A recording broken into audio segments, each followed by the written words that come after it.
Selena, what are you doing out on your own? Is it true that you and Matthew moved out a week ago? I couldn't get in touch with you, so I came here and found that your house is deserted. He doesn't need an insane wife like you. I will find him a better woman to marry. What are you talking about when Matthew also moved out with me? He is being deceived by you. I have to pull him out of it. He doesn't like your meddling, so he chose to cut you out and move in with me. What? Also, Matthew and I have both changed jobs, so please don't cause us any trouble by going into our old workplace. You changed jobs? Goodbye now.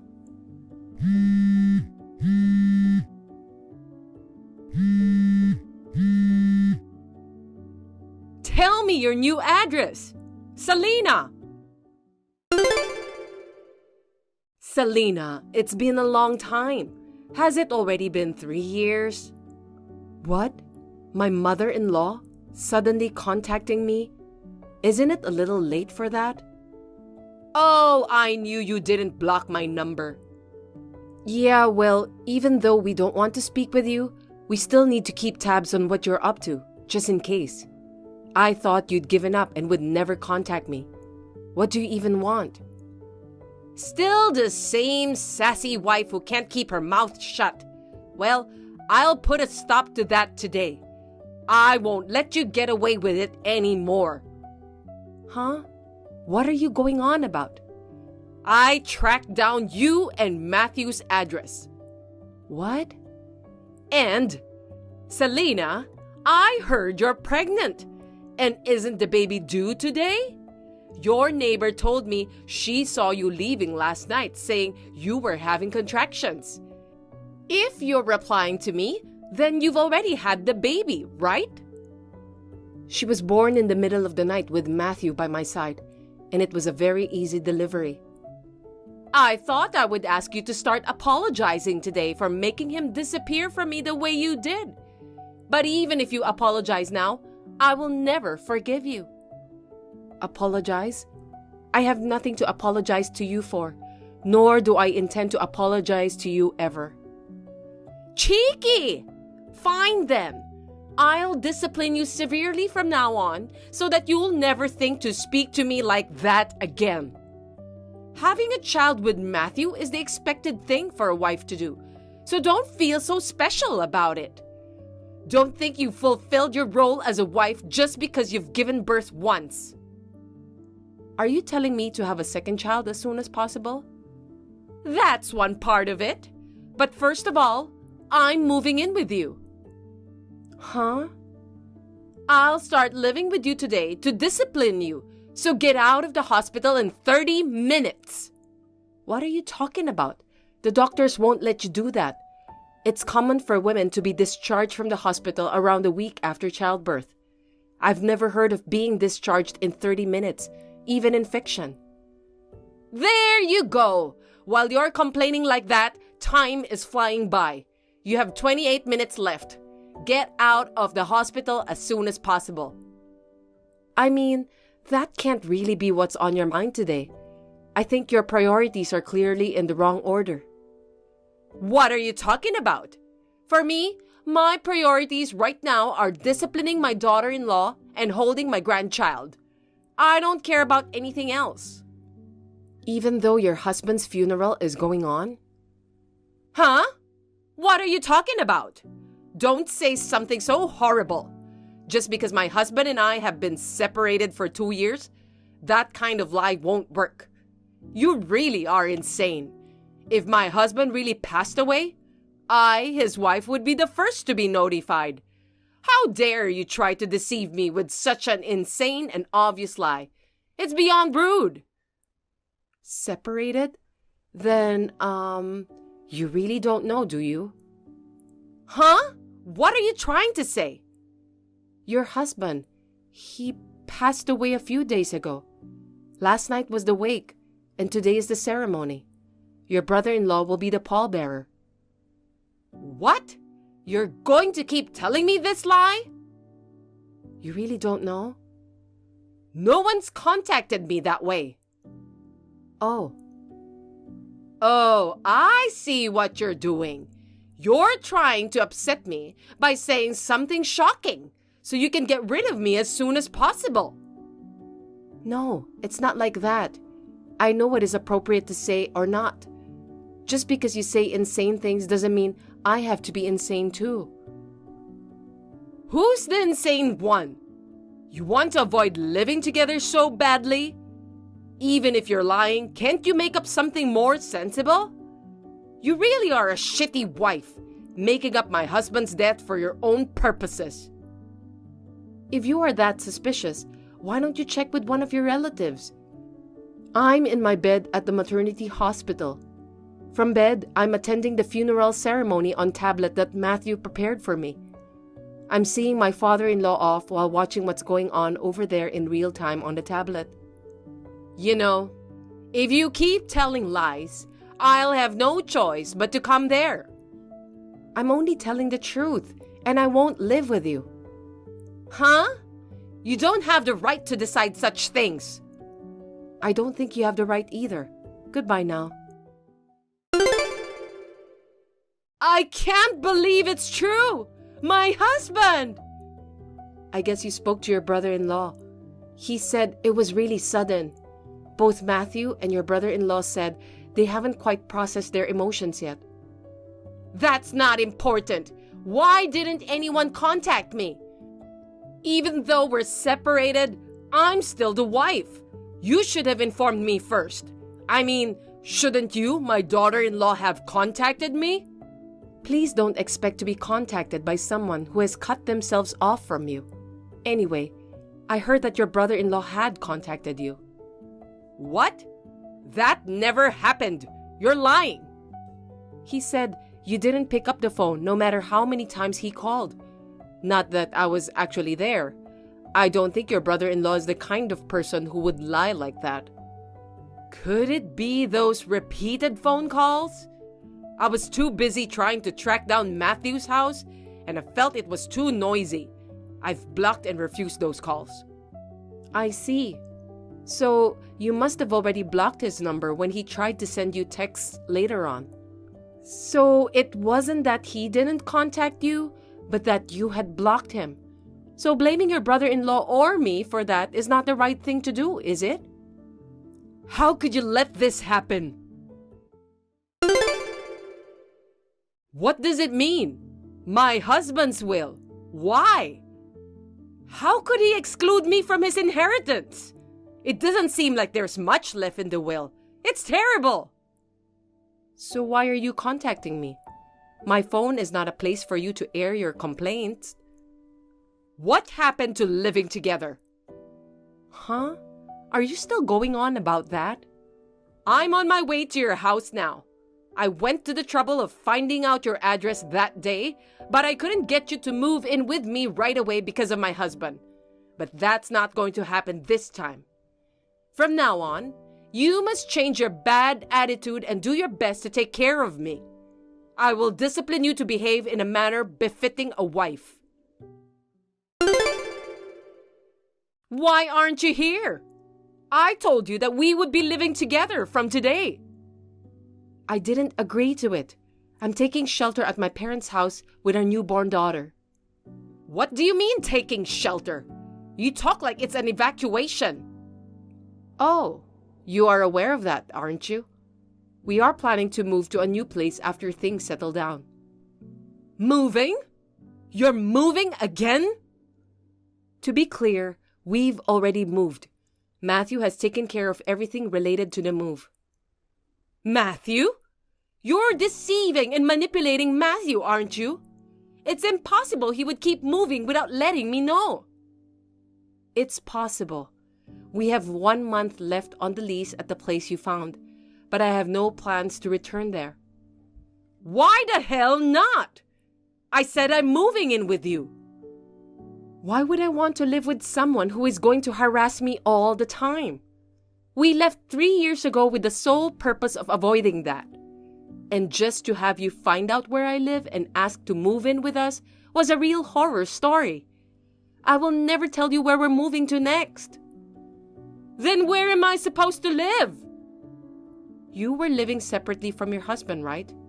Why don't you just go back to the place that you were living? I couldn't pay the rent, so I was evicted. Oh. 3 years ago, I thought you were at least working part-time. Did you quit? I stopped doing that a long time ago. What? Even though we were living separately, my husband was paying my living expenses and rent. If I was frugal, I had enough money so that I didn't have to work part-time. But my husband passed away unexpectedly. I've been spending what money I had in hopes of getting an inheritance in the near future. And my wallet and accounts are empty. I don't even have enough money to stay in a hotel or anything. Did you really think you were going to get an inheritance? I don't think you should expect that, timing-wise. I'm his wife. Even if we were separated, I'm still his wife and entitled to an inheritance. I don't think there's a problem with that. I heard that the reason for the separation was because you took money that you shouldn't have. Huh? We're not talking about that now. I'm telling you because I think it's relevant. I haven't been told the details of the money you took, but perhaps it was enough that he had to make a decision that you should be excluded from the will? Rather than spending money on going around looking for places to live, why don't you look at job postings and look for a job first? Especially if it's a live-in job, I'd recommend it because it would solve most of your current problems. And those places will let you work immediately. You said you are living with your parents. Well then, I'll move in with you there. Did you know our address? What? Ever since you tore up the first Christmas card my parents sent me when we were living together, just to be mean, I don't think you had any opportunity to learn our address, since you didn't write it down, did you? Then tell me. I don't want to. You're my daughter-in-law, and you're fighting me? You're the one who caused this. Hey! You're not getting anywhere. Can we end this now? What? End it? I've told you many times. You are cut off. This time, I had to reply because of the intrusion of what happened to your husband. But this is the end of it. I wish you a happy life. If you have time to complain about me, you have time to think about your own future. The baby is waking up, so I'll leave you now. Wait a minute! You need to listen to me! I haven't even held my grandson yet!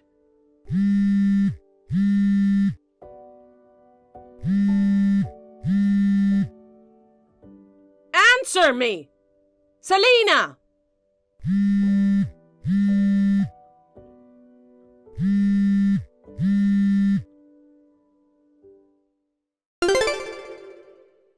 The day after this, my mother-in-law showed up at her brother-in-law's house. In fact, her brother-in-law hadn't been in contact with her for the past 2 years.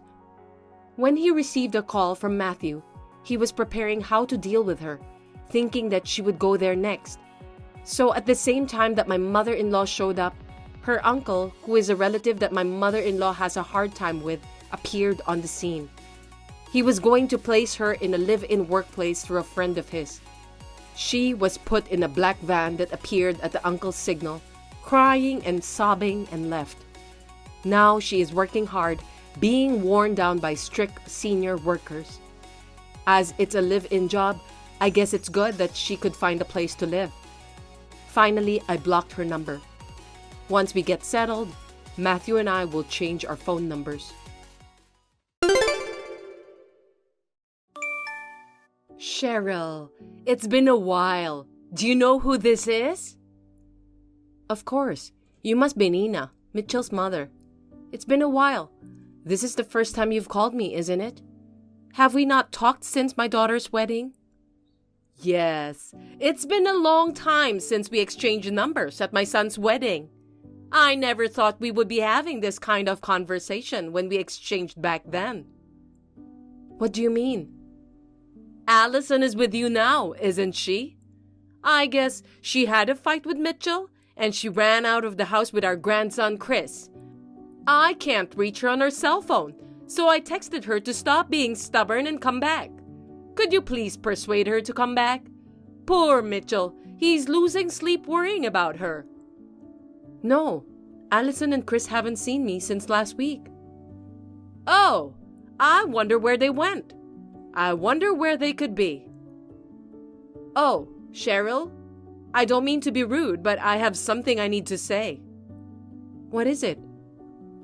Your daughter is not suitable to be a wife. What are you basing that on? Let me be clear. It's her academic background. My Mitchell graduated from one of the best universities in the country and now works for a big company. He is a very bright man and I am very proud of him. I agree. Mitchell is a very accomplished man. He is intelligent, good at his job, and has a good personality. On the other hand, Allison is a bit, well, it's a good thing that she graduated from college at least. She had to repeat school an extra 2 years, didn't she? And she works night shifts and sometimes comes home late due to sudden overtime work. A person who can only get a job at a company that treats you like that is not suitable for my Mitchell. It's obvious to anyone who sees him that a person in a low position like that doesn't match with his status, isn't it? But Mitchell insisted, so I allowed her to marry him. I see. You're the one who raised Allison like that, aren't you? Why are you brushing it off like it isn't your problem? Why don't you feel a little responsibility and reflect on your actions? I didn't expect you to be the parent of a useless daughter who had to repeat school. Allison didn't have to repeat school, and she doesn't work for a bad company. What? What do you mean? She works irregular hours every day, doesn't she? Isn't that typical of a bad job? Allison is a doctor. A doctor? Medical school is a 6-year program, so you have to attend for 2 years more than a 4-year university. And since you are a doctor working in a hospital, you are required to be on duty. And if an emergency comes in, you may not be able to go home as scheduled. What do you mean by doctor? Exactly what I said. No matter how many times Allison tried to explain, you just kept shouting and wouldn't listen to her. Well, I don't think it was like that. If she had told me first that she was a doctor, I would have understood. She made it sound confusing, so I misunderstood her. Even if she's a doctor, maybe it's a great profession, but she can't explain things very well, can she? No matter how good you are at explaining, you can't communicate to someone who won't listen to you. Even if you don't live with them, you don't even know what career your daughter-in-law has after 2 years of marriage. How is it for a mother-in-law to not even know what her son's wife does for a living? I have no right to be told how to be a good mother from you. Then what about this? I went to their apartment yesterday morning. To my surprise, only Mitchell was home. I asked him where Allison and Chris were. When I asked him, he said they had left with the intention of never coming back. Even if she is doing a great job as a doctor, she's a wife who neglects her husband and just leaves him like that. I can only think that there was a problem with the way she was raised. From the sounds of it, I'd say you don't know what's going on at all. What are you talking about? Allison and Chris, as well as Mitchell, will never return to that apartment again. What do you mean? Nina, I heard that you often go to the apartment without notifying them. You criticize Allison's cooking and insult her while saying you are teaching her. If I contacted Allison in advance, I wouldn't know if Allison was doing her chores properly, would I? So, I decided to visit unexpectedly so I can see how she really is. It's called an unannounced check. It's a common practice in any business. In fact, there were times when she slept in late in the morning. I scolded her for being a lazy wife. Is that my fault too? That was when she was on duty. Is it so wrong to rest so you can do your work and stay healthy? Well, she is still a wife, so I don't know about that. You're getting me off topic, so please shut up and listen to what I have to say. Mitchell told me that he had discussed the situation with Allison. After thinking about it, he offered to be transferred to a new hospital, and Allison went along with him and got a new job at the hospital where he was transferred. What? I didn't hear anything about a transfer. Allison and Chris went directly to the new place after work the day before yesterday. Mitchell was in the old apartment until yesterday due to his work, but now he's already joined Allison and Chris at their new place. I just called Mitchell, but I can't get through. What's going on? Cheryl, do you know what's going on? Can you tell me what's going on? You still don't understand? Your son and his wife have cut you out of their lives. What? Why? I believe Mitchell's letter explaining it all is in your mailbox. To summarize, it says that he can't forgive you for bullying his wife, so he is cutting ties with you in order to protect his own family. This is what it says. Your ex-son seems to have made an intelligent decision. Oh no! That boy is my only son. Please give him back. He doesn't want to come back. That son of yours has thought it through and made a decision. I will come to you now. Let's look for our children together. How dare they run away from us and cut us off? It's unforgivable. No. I am already on my way to Allison and the others. What? Mitchell said I could take this opportunity to move in with them, so I've decided to take him up on his offer. What? I'm the one who will be living with him. Mitchell is my son. My husband has already passed away, and this kind of terrible treatment is too much. I am about to get off the train. I can't walk and type, so let's finish this here. Wait!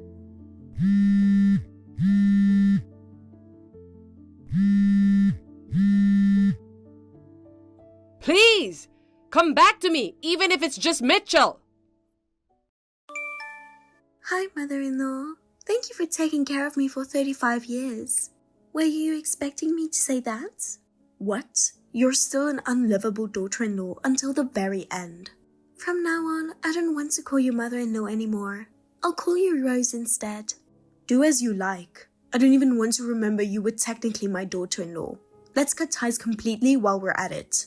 For once, we finally agree. So, when are you gonna move out? Get out already. If you're not gone by the time Leo and I get back, you'll be sorry. My moving boxes are already packed, and I'm just waiting for my ride now. Oh, I see. You married into this family 35 years ago. I heard everyone in your family had passed away, leaving you with no relatives. So you managed to find a friend to give you a ride? Surprising. Haha. What time are you leaving? I'm out of here in 10 minutes. Oh, okay. I'll kick you out if you stay longer than that. No need to worry. What do you mean?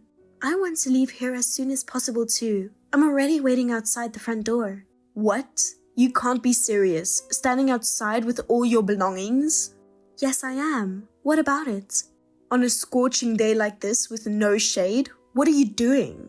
You're right. It's terribly hot today, isn't it? Are you actually concerned about me? How sweet of you. At least wait inside. The neighbors would think something. It's too late for that. Everyone knows what a mean, abusive wife you are. What? You took advantage of my caregiving experience to dump caring for your parents on me. You pushed all the housework onto me. You made me care for your father too. And then as soon as it was all done, you forced me to divorce your son and kicked me out. The whole neighborhood knows about it. What? You can't be serious. You didn't know about that? To badmouth me to the neighbors out of spite for the divorce? How could you? You think the neighbors would believe you? It's a fact. You seem confused, but I didn't do anything. What?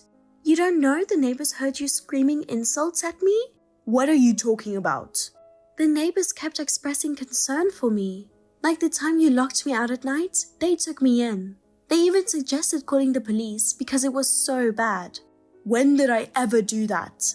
I just told them not to make a big deal. And that after all, you're still family. Oh, looks like my ride is arriving soon. Anything else to say before we end this chat? If not, I'll put the keys in the mailbox, okay? Wait a minute. I married in at 21, naive and helpless for 35 years. Leo and your family were so kind. Lily, everyone but you. And 35 years living with my in-laws, I endured a lot. Hey, can we talk for a minute? Before you go, I want you to tell the neighbors the truth, that you weren't abused. I'll be home in a minute. Oops, sorry, I already got in the car. Goodbye. Clara, I may be imagining things, but I didn't see you pull up to that fancy store in Rodeo Drive in a blacked-out luxury car, did I? What's going on? Whose fancy car was that? And who was that man with you? Don't tell me you've already got a new guy as soon as you got divorced. Have you no shame? After being a housewife for 35 years, how can you afford a car like that? The divorce settlement was only meant to cover basic living expenses for a while. What's really happening here? Clara, aren't you going to explain yourself?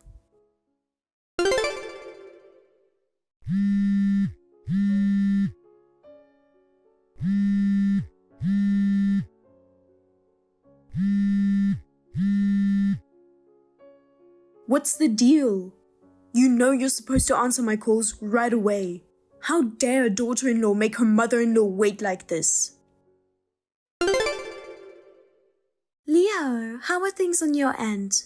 Is your mother still furious with you? I've been getting so many angry calls and text messages from her.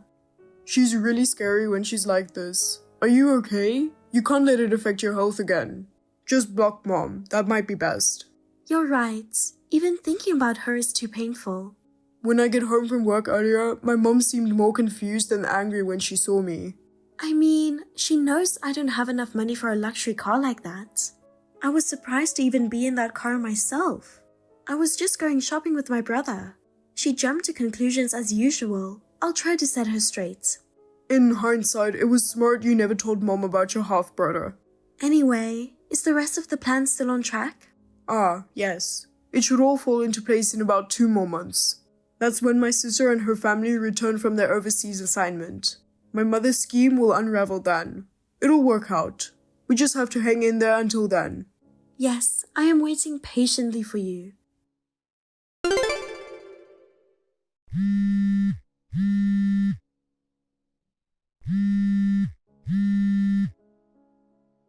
Leo, answer the phone. What the hell is going on? Explain yourself.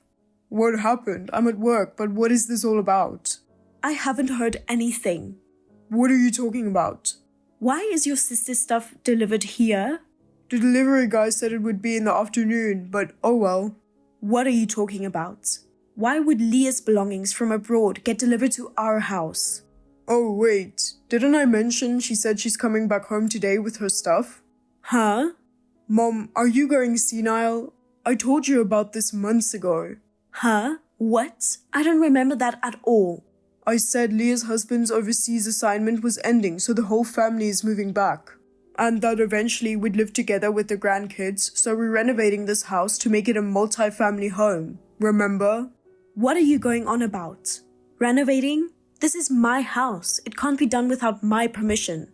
What, Mom, did you forget that too? After Dad passed, the house was inherited by me. You really don't listen, do you, Mom? When did you do that without telling me? Last summer when they came back for a visit. Alright, you were on that hot springs trip with your friends then.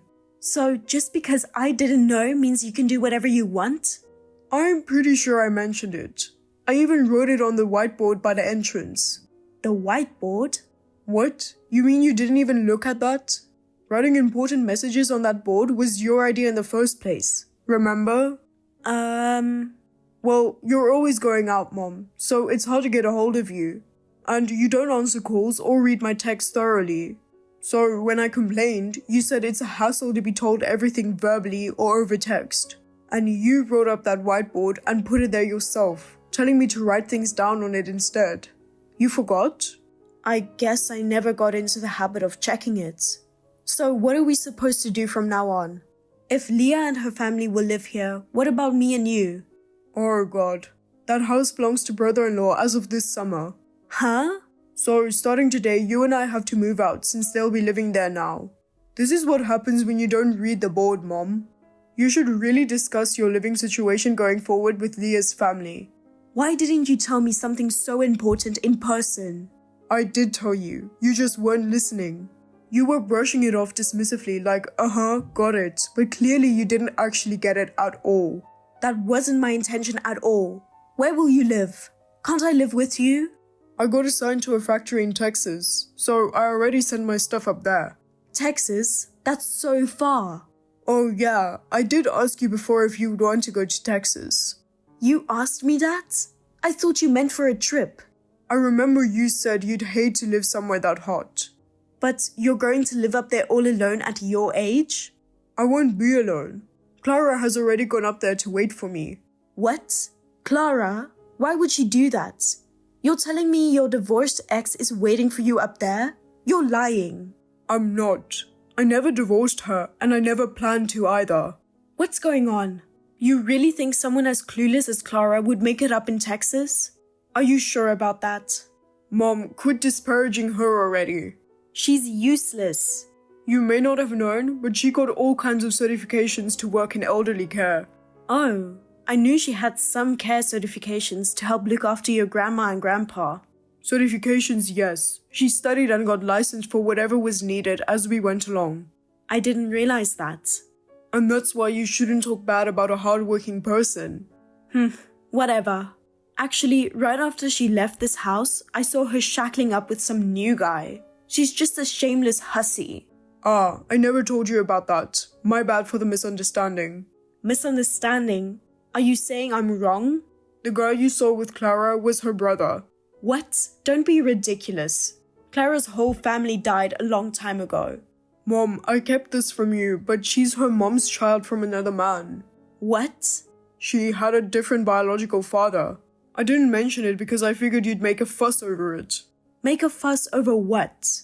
So, this other father of Clara's passed away recently and left her an inheritance. Why keep something that important from me? You know I'd have to be involved with anything involving money. Exactly, that's why I didn't tell you. I knew you'd be antsy about it like you are now. Clara's inheritance belongs to the family she married into. See, you're already eyeing her assets. Well, I can't say the thought didn't cross my mind. You've had her do all the housework and elder care. Of course, you'd try taking her money too. What? Leo, whose side are you on? I've been on Clara's side from the start. What about me? You're abandoning your own mother? Clara said the only reason she persevered through your constant nagging and belittling to care for Grandma, Grandpa, and Dad until the very end was because I, along with them, thanked her for it over and over. There was a time I suggested moving out, but she said at least while caring for the elders, she couldn't bring herself to leave. A wife as admirable as that, there's no way I'd abandon her. In fact, I plan to keep repaying her from now on. So, what am I supposed to do? You need to have a serious discussion with Leah's family about your living situation going forward. This is insane. I can't believe this is happening. As harsh as this sounds, you should deeply regret all the verbal abuse you put Clara through. Leo, can I come with you to Texas? What? You're still on about that?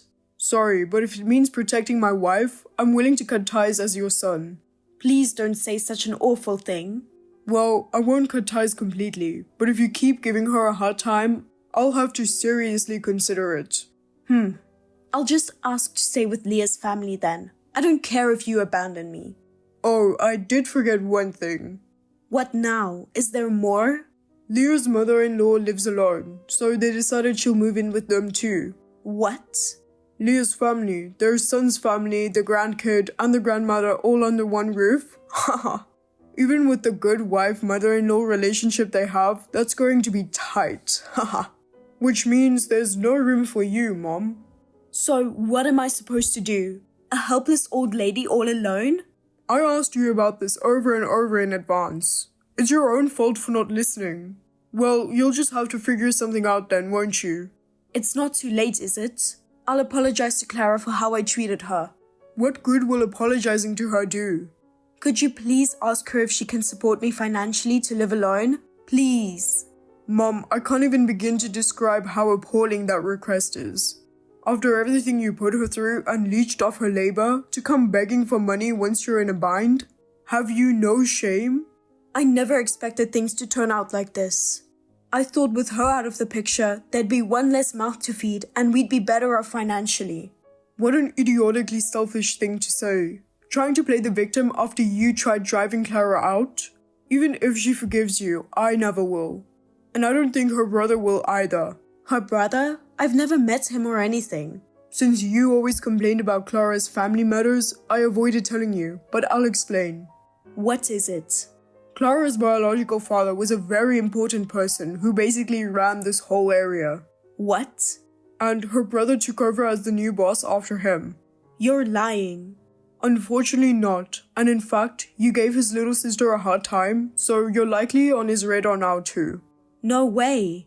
That's why stop harassing her. Be careful. Why is this happening?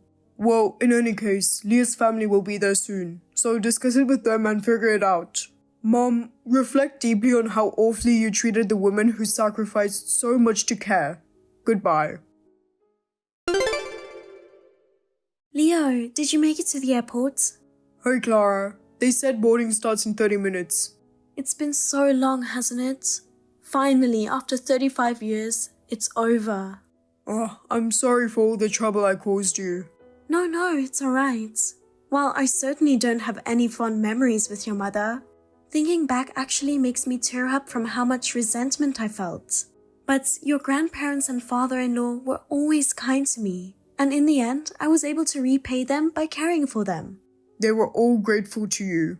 It was difficult, but I was able to go through it because you were always on my side. Thank you, truly. No, thank you, Clara. I'm the one who is eternally grateful to have had you taking care of me this whole time. I never properly expressed it to your face, but thank you. From now on, it will be just the two of us, helping each other out together. Yeah, that's right. What is your mother going to do? I asked my sister earlier, and she said Mom is still in shock, just stunned silent. Probably because I ended up telling her about your family situation too. What? You told her about my brother? My bad. Well, it's fine. When she knows my brother's occupation, she'll probably become much more compliant. You're probably right. Looks like we're about to board. I'll go pick you up. Thank you. See you later. Yes, see you soon. Since my mother-in-law had nowhere to live, she meekly lived with my sister-in-law's family. But I guess she got tired of having to walk on eggshells because she started acting completely selfish and unrestrained. Eventually, it came out that she had been secretly tormenting Leah's daughter-in-law behind their backs, and she ended up getting kicked out. That said, Leah isn't heartless, so she was looking for an elderly care home that Rose could move into. Rose reluctantly moved in, but since no one would come visit her, probably because of her arrogant attitude, she wasn't able to get along with anyone at the facility either, leaving her isolated and alone, which was her own doing. As pitiful as her lonely twilight years are, word is her dementia has been progressing lately. Apparently, she's been apologizing to the care staff, saying, "I'm sorry, Clara." I apologize for the abrupt message. I'm from a finance company, and I'm calling in regards to your father's debt. You're my Mary, right? Are you aware that tomorrow is my father's first memorial anniversary? I think you're mistaken. The name has changed, but the icon is still the gold Bitcoin. About 10 years ago, setting it as your icon was rumored to bring better financial luck, and it became a trend, didn't it? That's why it happens to be the same. It's very common for people to use the same icon. This is not a good time. I'm busy getting ready for tomorrow, okay? It's not okay. I'm not your brother's wife. We need to settle this matter. Well, you just admitted it, didn't you? Huh? My Mary could be my husband's sister, but you said yourself brother's wife. I couldn't help but burst into laughter. You're single, right? If you know that, then you are my Mary after all. That's, financier intuition. Intuition is very important in this business. Then how did you know my number? It's a unique information network. What kind of information network? A lot of shady stuff and whatnot. Anyway, I'm not your Mary. May I continue? But your name is Mike Tramp. It's Trump. My Mary, who loves money, got the idea from watching the election. It's so obvious. I know what my Mary likes. It's my real name. So you're going to go with Tramp to the end. It's not Tramp. Got it? Got it. So what can I do for you, Mr. Self-Proclaimed Financier?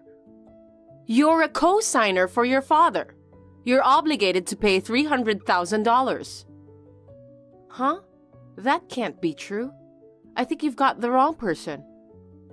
Are you trying to evade? There's no way our father owes money. He wouldn't go out of his way to tell his daughter that. There must have been some unavoidable circumstances. Please don't do this. That's impossible. How can you be so sure?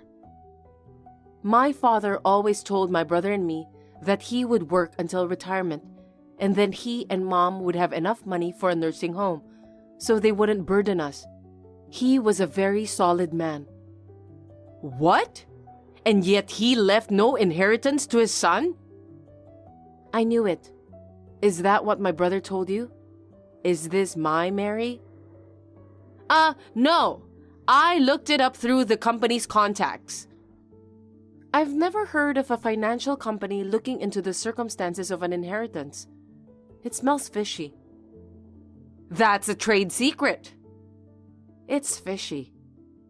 Complaining won't change the fact that your father owes us money. You have to pay what you owe. Even if that's true, I don't remember being a co-signer.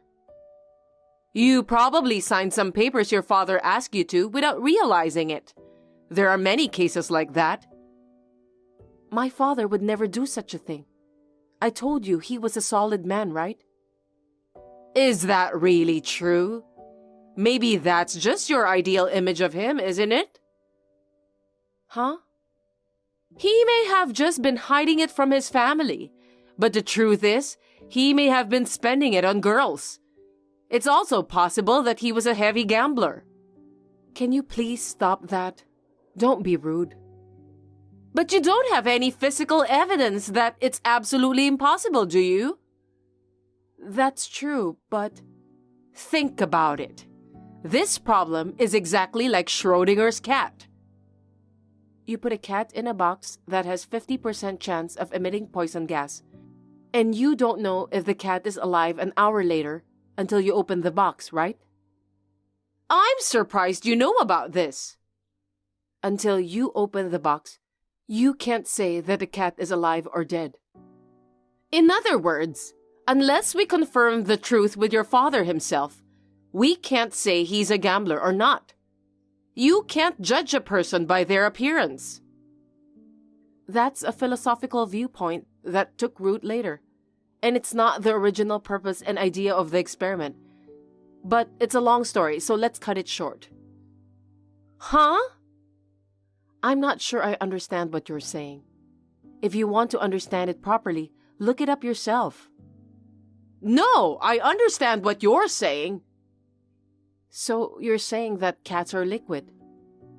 Why do you say that? What? That's what you're saying, right? No, it's not. Well, cats do move in a liquid-like manner. There are papers written about it. What? Seriously? Yes. My father's beloved cat, Rain, was actually liquid. No wonder she was sleeping peacefully in a tiny vase. So, if you know about Rain, you're showing your true colors, aren't you? Mary. My Mary? Ah, no. I am not your brother's wife. Why don't you give up now? I'm Mike Tyson. Now you're a professional boxer? I don't get it. It was just a typo. You keep going off on tangents, so I got confused. Why don't you be serious? In the first place, you're doing this with a weak setup, so you're not getting anywhere at all. Your story is full of holes. You are obligated to pay $300,000 as a co-signer. That's wonderful. Do you want to push it? If you don't pay, we'll contact your workplace and garnish your wages. Is that okay? Even so, I don't think I'm obligated to pay. I'm not even a co-signer. If you refuse, we will hire a lawyer and claim damages for refusing to pay. Can you make such a claim based on false information? You could rack up an additional $100,000. What do you think? Scary, isn't it? Yeah, first I'm gonna discuss it with my family. The deadline is 1 week, so please make it as soon as possible. It's been a year since my father died suddenly in an accident, and I've barely gotten over it. It was so insensitive. I didn't even want to get angry. And too ridiculous. The next day, my brother and Mary came to the 1-year memorial service with an unsuspecting face and said, "The lesson of life is to obey lawyers and finance companies without talking." She left with these mysterious words. I was truly dumbfounded. Well, I could have left it alone, but I was curious as to why she was pretending to be a loan company employee and charging me money. So I talked it over with my brother, just like I told her I would. After hearing some interesting things, I decided to deal with her for a while longer. What's the meaning of this? The deadline for payment has long passed.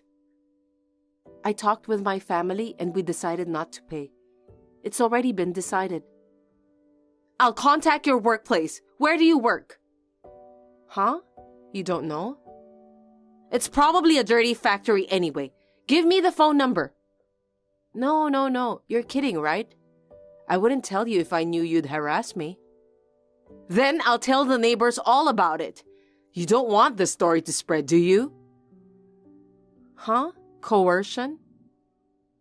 The deadbeat father of that house was a scumbag parent who put his family in debt. And if the parent is, then the daughter is. I can't believe you're trying to evade this. What an irredeemable family. Isn't that a bunch of lies? I don't think our neighbors will believe you. I've already gone through the yellow pages and left voicemails with every one of your neighbors. If you keep this up, it's going to spread throughout the area, okay? Huh? Stop it right now. Then, you want to transfer the money? Okay, I'll pay. I'll transfer the money. You should have said so from the beginning, right away. But you haven't shown me any paperwork and I don't trust you. I have all the documents. Take a picture and send it to me right now. It's a huge amount of paperwork and we're running out of time. Well, just scan it and email it to me. We don't have a scanner. Is there such a financial company nowadays? Okay, I understand. Then I'll go to your office to pick it up. What? Come to think of it, I haven't been told the name of the company. May I have the name of the company, address, telephone number, and name of the person in charge? No, it's not a well-known company. Asking for money without telling me the name of the company is like mugging me. That's illegal, isn't it? You're rude. I won't allow you to insult my company. Then tell me the name of the company and the location of the office. We are a very small company, so even if I tell you the name of the company, you won't be able to find the location on a map search on the internet. And it is very far from your house, so it would be difficult for you to come here now. That's why I texted you. The company I work for is quite lenient, and I can take a day off anytime. It doesn't matter if it's far or not. You must be working for a company that is about to go out of business at any moment. Let's put the rude remarks aside for now. Now, where is this place? Please tell me now so I can go there. Unlike you, we deal with a tremendous number of clients every day, so you can't just show up on the spur of the moment. I wouldn't be able to talk to you even if you came. I'll wait for as long as it takes. Tell me the name and location of your company right now. I found a scanner. I'll email it to you. That's very convenient. I'll send you the documents and the account number so you can transfer the money. If you make us wait any longer, we'll take legal action. I hope you're prepared for that. Ah, I finally got a call. I've been waiting for you. Huh? I looked at the documents and I laughed my head off. What's so funny? Did you make this yourself? It's an official document. But it says loan agreement.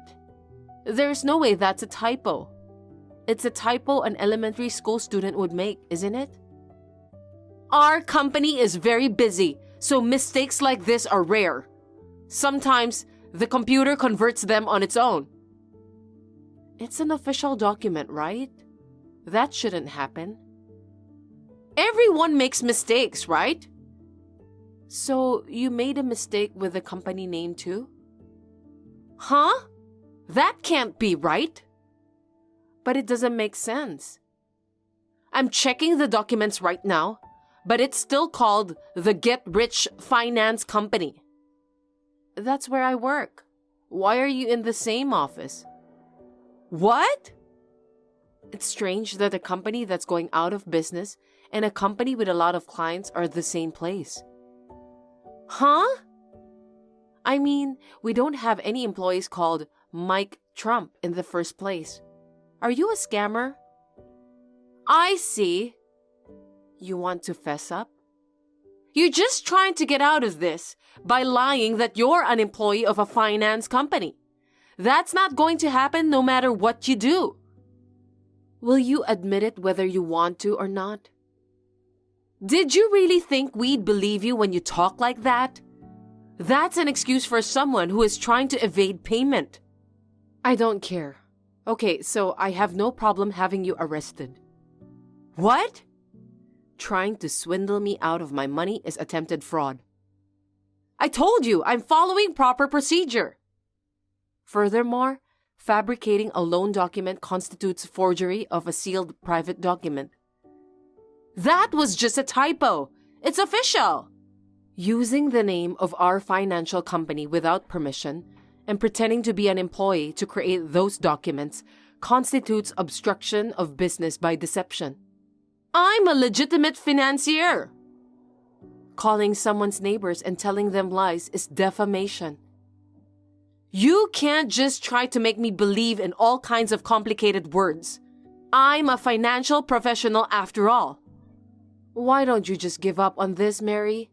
I already know, please. Even if I were a fake financier, it doesn't mean I'm your Mary, does it? I have evidence.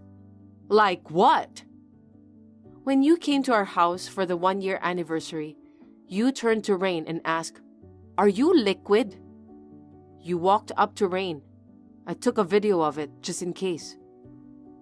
Oh, you heard that? And you even filmed it? You can't use the excuse that you just happened to read a published paper about it by chance. Oh God, I get it. I admit it. At last, that took forever. You're so stupid, I thought it would work. Seriously? You work for Get Rich Loan? Yes, I have a 5-minute commute. No way!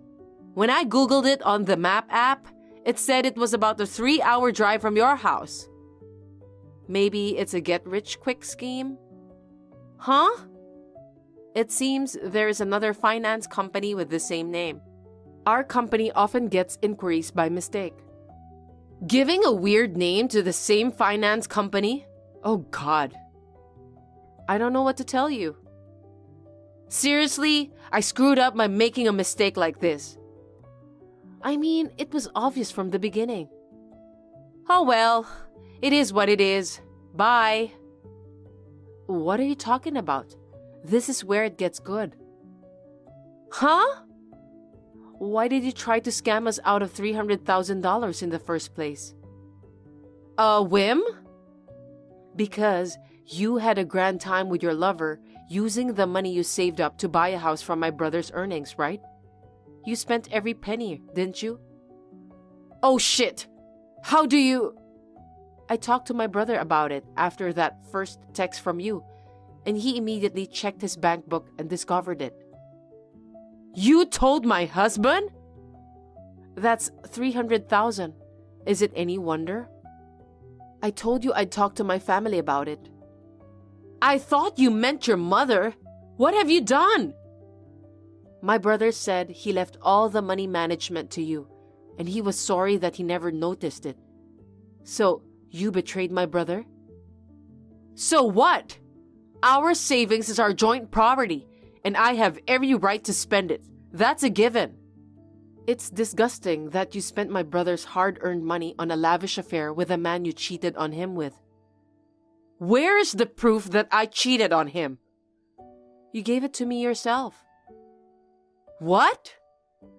The account holder of the account you designated to transfer the money to under the guise of Mike Trump is James Smith. How careless of you. Uh-oh. According to my brother, he was your ex-boyfriend in college. Is it still going on? Well, kind of. I just asked him to lend me his account for a bit, because I'd get busted if it were in my name. It seems like you went after my brother for just the money from the beginning, married him, and behind his back, you've been seeing your ex all this time. I can't allow this. If you would listen to me earlier, don't just say whatever. It's all just speculation. You brought Mr. Smith home during the day when my brother wasn't around, and the two of you were having a good time. What? Why? I heard that for 8 years of marriage, you told my brother you were infertile, but really, you were just using contraception.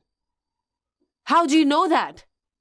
On top of that, for the last 2 years, you've been almost completely unintimate, giving some reason for it, like a woman's hormonal disorder or something. That's true! Even though you have a good time with your lover? Because for the past 2 weeks, my brother set up a camera in your home, and we've got perfect video and audio footage. I'm disappointed in my Mary. I misjudged you. Huh? You mean you took spy photos? Isn't that a crime? My brother was just trying to prevent crime. Then, he happened to catch you cheating on him. That was too careless. You think such a convenient lie will work? You're a bitch! You say that when we have proof? My brother worked hard to save money to have a happy life with you, even if he couldn't have children. And you betrayed him and trampled on his heart? That was up to him. He was just dreaming. It's the same with my father. You were talking about debt and all that from before the 1-year anniversary of his death. Didn't you think about how our relatives were mourning? You barged into our grief with your hands in our pockets. You replied to my message with a lickety-split smile, and you seemed unconcerned at the memorial service. My mother was depressed. I couldn't be depressed too. If I got depressed, my mother would fall apart, wouldn't she? The truth is, it was so hard that I wanted to scream and cry. You're so sad, but you're pretending that you're doing the best you can? What a bunch of crap. If you have time to be so gloomy, just give me the money. You're the worst kind of bitch. I beg your pardon? If you want to sue me, come on, anytime. When you get out of jail, we'll settle it. Why am I going to the joint? Don't make assumptions. I just told you. You'll be arrested for attempted fraud, forgery of a sealed document, and obstruction of justice. You said if I came clean, that would be off the table. I never said that. You've got to be kidding me. I don't want to be arrested. I've already filed a damage report. It's too late for that. Huh? That can't be. You're lying, aren't you? By the way, I heard that my brother is planning to charge both you and James Smith with damages and divorce you. Please keep that in mind. Why? Besides being arrested, I have to pay money? That's right.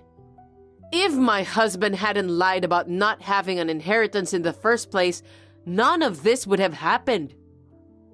My brother and I had discussed it and decided that all of my father's inheritance would be used to fund my mother's retirement, so we only have the remainder. What a waste! My brother is a kind man. He's much like my father was. He thinks differently from people like you who only see money. Well then, if that's the case, I'll make a settlement offer. No thanks. I haven't said anything yet. No matter what you say, it won't change the outcome. You'll have to hear my proposal. See, Schrodinger's cat? I don't need to hear what you have to say. The answer is no. Well then.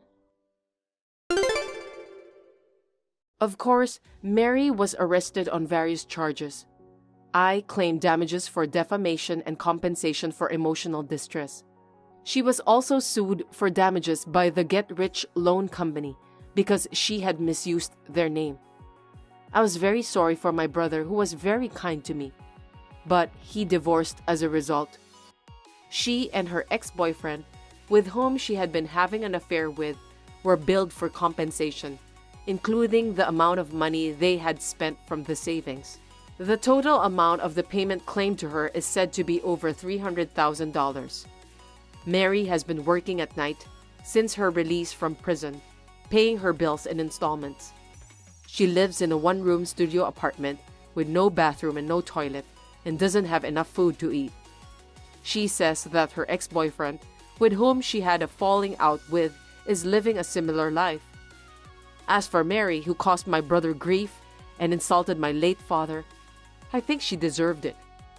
As for me, my brother has returned to my parents' house, so I will live quietly with my family of 3 and my cat Rain while thinking about my father. So, starting today, I've decided to live with you guys. Excuse me? Sorry, I don't get it. Come pick up my stuff right now. Don't refuse me. You're my daughter-in-law, and I'm your mother-in-law. Be here within an hour. I'd love to pick your brain about this, but I'm at work right now. Work is more important than me, huh? I'm telling you to come. Daughter-in-law, you should prioritize and obey what I say above all else. Your sudden request is just too inconvenient for me. I'm letting you live with me. You'll be the luckiest daughter-in-law in the entire country. I never heard anything about us living together. No need to tell you. Everything goes my way. You're the daughter-in-law, and I'm the mother-in-law. I'm like your parent. Wait, are parents supposed to be like all-powerful gods or something? Are you from a different world? It's very different from the present-day norm. Aren't you living with Davy's family at your home anyway? Right, but I'm not an old-fashioned mother who only dotes on her eldest son. So just be quiet and come and get my things. You have no right to oppose me. You're not in the position to speak with such arrogance. Seriously? What you're saying is kind of outdated, isn't it? People who really say things like, your mother-in-law's orders are absolute, still exist nowadays, huh? I thought it was just a story from some Asian countries. What are you blubbering about? Are you trying to defy me? Anyway, I've already made up my mind. Come get my stuff right away. That's it. Please don't wrap this conversation up on your own. Anyway, it's impossible for me today. I'm out of town for work, so I'll be home late too. You'll be late? Then what about dinner for Tobias? He can make dinner tonight. He's getting home early. He's cooking? Unbelievable! That's unthinkable! Huh? He's terrific, you know, especially with Italian cuisine. I can't compete with that. That's not my point. You are making him cook. That's just not right at all. This is unbelievable that you, as a wife, don't even prepare dinner. I see that you require quite a bit of education. We really need to start living together right away. It's the duty of the mother-in-law to educate the daughter-in-law after all. What's with this sense of mission? Do you have savior syndrome? In this day and age, it's common sense for dual-income couples to share household chores.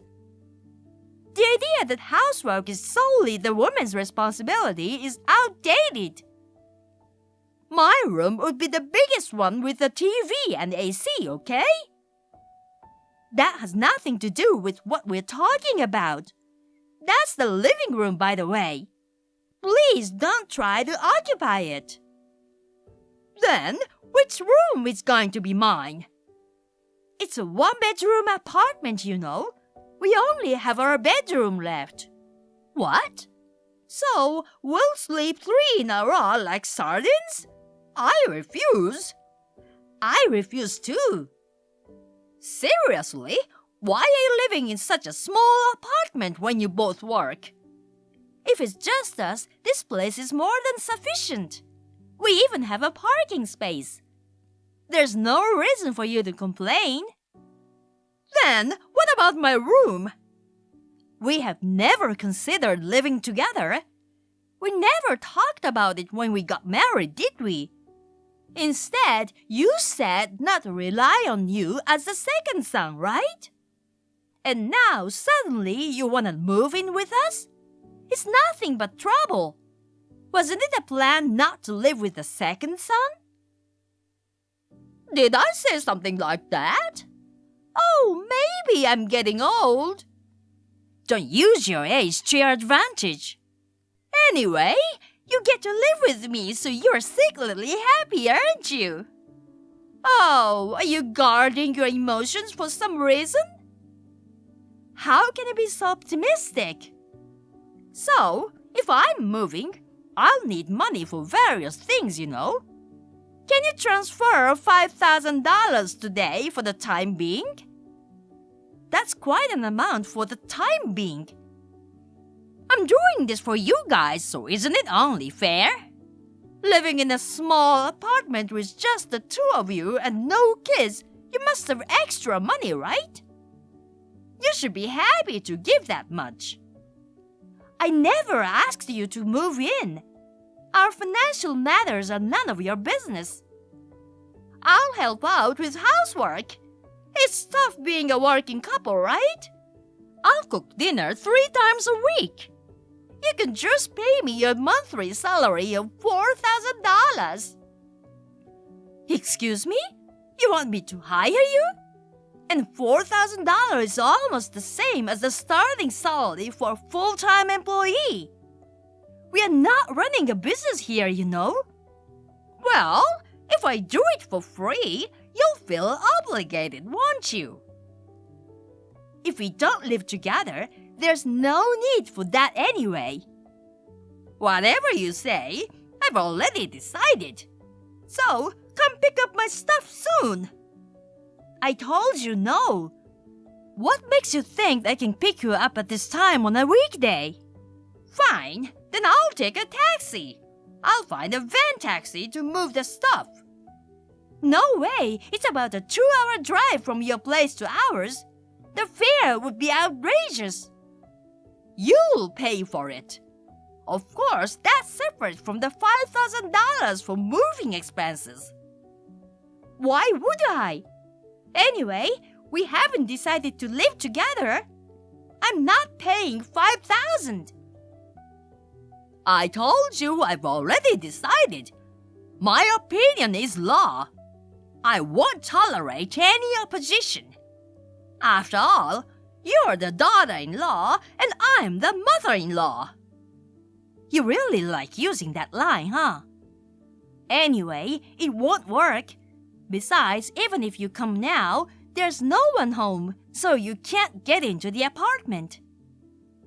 Even if you refuse, I'll use the spare key. Huh? I've never given it to you, right? Just in case something like this happened, I borrowed your key when I visited last time and made a spare. Well, that's basically a crime. What's wrong with parents having a spare key to their child's house? But more importantly, calling me a criminal is really ill-mannered. I'm going to give you a thorough education from now on, so be prepared. Seriously, stop this. If there's a valid reason for us to live together, we can discuss it later with Tobias. Too bad. I've already called a taxi. Well, tonight is my welcome party, so get ready for it. How about getting some champagne, huh? Hold on, don't make decisions on your own. Don't worry, when I get there, I'll do some cleaning for you. As a reward, I'll take your gold bar. You know, I won't give it to you. Wait, I thought you asked for a salary before. Well, I won't be giving you any salary either. I know where you hide it. You've been snooping around, huh? Don't touch it. Starting today, I'll take care of the household finances too. Trust me, I've got 35 years of experience as a homemaker. Seriously, stop being so intrusive. I'm in the neighboring town right now. I'll be there in about 30 minutes. Are you trying to reenact when a stranger calls? A psychopath isn't welcome here. You have no choice but to accept the reality. Well, time for some education. All right then. By the way, the door is unlocked. What's this? Did you come back suddenly for my sake? If that's the case, you should have just picked me up. The taxi fare is already around $200, so be ready to cover it. Well, I assume you have that much. I came all the way here for you. Why do I have to pay for it? In fact, you should be grateful and give me an extra. I don't even feel like arguing anymore. Right. It's pointless to go against me. After all, you're the daughter-in-law and I'm the mother-in-law. I'm tired of hearing that, by the way. Also, I've got a lot of stuff, so you'll be the one to carry it. Sounds like you do have a lot of stuff. You even brought the ATM cards and credit cards of David and his wife, and they're safe, right? Huh? What are you talking about? You suddenly came up with the idea of living together, so I suspected something was up. You've come running away from your family, haven't you? You've been using not only your husband's savings, but also David's and his wife's. You pretty much had free reign, right? And now you can't stay there, so you're seeking refuge at our house. I wasn't kicked out. Besides, managing the household finances is the job of a homemaker like me. It's my choice how I use the savings. They were causing such a fuss about it, so I left them. I bet they're in chaos now, with no one to manage the household. You spent almost $100,000 in a year, right? That's impressive. And when they found out about that, you took all the remaining savings. It's so over the top that I couldn't help but laugh a bit. I've been in charge of managing the family finances for a long time. Their money is basically mine too. What's wrong with me using it as I please? Your savings are also under my management. So, it's only natural for me to use them as a reward. Wow, that's quite a statement. I can relate to none of it. What did you spend such a large sum on? Want to know? It's kind of scary. If you cooperate with me, I might tell you. Cooperate? For now, prepare $5,000. Then I'll tell you. If that's the case, I'll pass. I'm not interested. Hey, listen! It's a chance to become rich. By depositing $50,000 every 6 months for 3 years, you'll get back 10 times that. I've already deposited twice, but I'm short by $5,000 for the third one next month. I still don't quite get what you are saying, but it sounds vaguely familiar. Oh, you've heard about it too? In that case, let's seize the opportunity to make a fortune together. So, if you pay $50,000 every 6 months over 3 years, you'll get 10 times that back. In other words, you'll get $3 million. I've got a rosy retirement waiting for me. Once I have $3 million, maybe I'll even buy a luxury condo and leave Sam. There's no way that's true. Oh, I remember where I heard it. You should really consider getting the money back. Your understanding is truly disappointing. Money doesn't magically multiply without conditions, you know. If you can't pay every year, they confiscate the full amount and you can't cancel it midway. Huh? What do you mean by confiscate? The company that does this is called Muscle Hustle, right? Yeah. It was in the news recently, you know. It was said that the fraud group was targeting elderly people and using various methods to collect money. What? No way! What are you talking about? Unfortunately, it's true. There are a significant number of victims, and recovering the lost fund is difficult. So, Sam and David's savings had all gone there, huh? It clearly sounds like a scam, but you fell for it. Wait, it's a scam? What about my $3 million? Forget it. I'd say it's probably in the negative by now. What? No way! Well, for now, keep quiet. If this gets out, it'll be a huge problem. I'm afraid I don't want to become an accessory to theft. So, I reported you to someone scarier than the police. Huh? Whatever, it's too late. I've arrived at your apartment. Locking the door won't help. After all, I have a spare key. Oh, the door is probably unlocked, so feel free to enter. But it's not me who's waiting. It's pissed off Sam and David. What? You sold me out? Well, if you're coming to forcefully live with us, it's only natural to consult with your husband, isn't it? So, it was decided to wait in ambush at our place. By the way, Tobias gave a spare key to David. Oh, and I've taken screenshots of all these messages and sent them to Sam. I even enlarged and highlighted the part that says, "Buy a luxury condo and leave Sam." Stop it! I've already sent it. It's too late now. Delete it before he reads it. There's already a double swash. He's probably pretty upset. Usually he responds with funny gifs, but all I got was, "I understand. Thank you." Darn it! Oh my God, he's coming out! Hey, please help! Help me!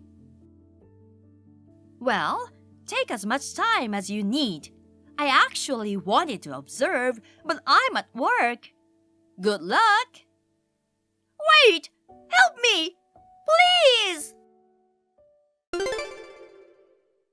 Tamara was caught by her husband Sam and eldest son David.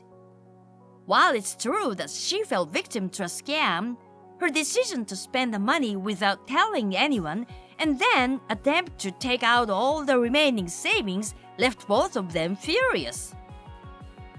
Ultimately, even though she's almost 60, she's working multiple part-time jobs and has her entire salary confiscated. She's also responsible for all the household chores, and it's turned into a nightmare of a life for her. I'm moving in with you guys from now on. The south-facing room will be mine. Make sure to clean and prepare it. What do you say? I'm sorry? The response should be certainly, right? Seriously, you're really dim-witted, girl. I'm saying that you get to live with me. Be grateful. Who's this? What are you asking your mother? My mom's already crossed the bridge. Is this a scam or something? I'm the mother of Winston, your husband. I raised him. What? Really? Is this really Vanessa? What's with that reaction? There's no fake. You are the legendary Vanessa who ran off with her boyfriend right before her wedding. Well, it's surprising to receive a message from the real deal. Oh, by the way, nice hearing from you. I've heard rumors about how incredibly insane you are. I'm trembling to chat with someone who's cautioned as if we deal with a wild beast in the family. We met during the family introduction, right? What's with that tone towards your mother? You're not my mother. Winston says he doesn't have one either. He couldn't possibly say something like that. He says a lot like rapping rhymes. I see. He must be in shock because he was a mama's boy. Not really. He was mad, but it didn't seem like he was in too much shock.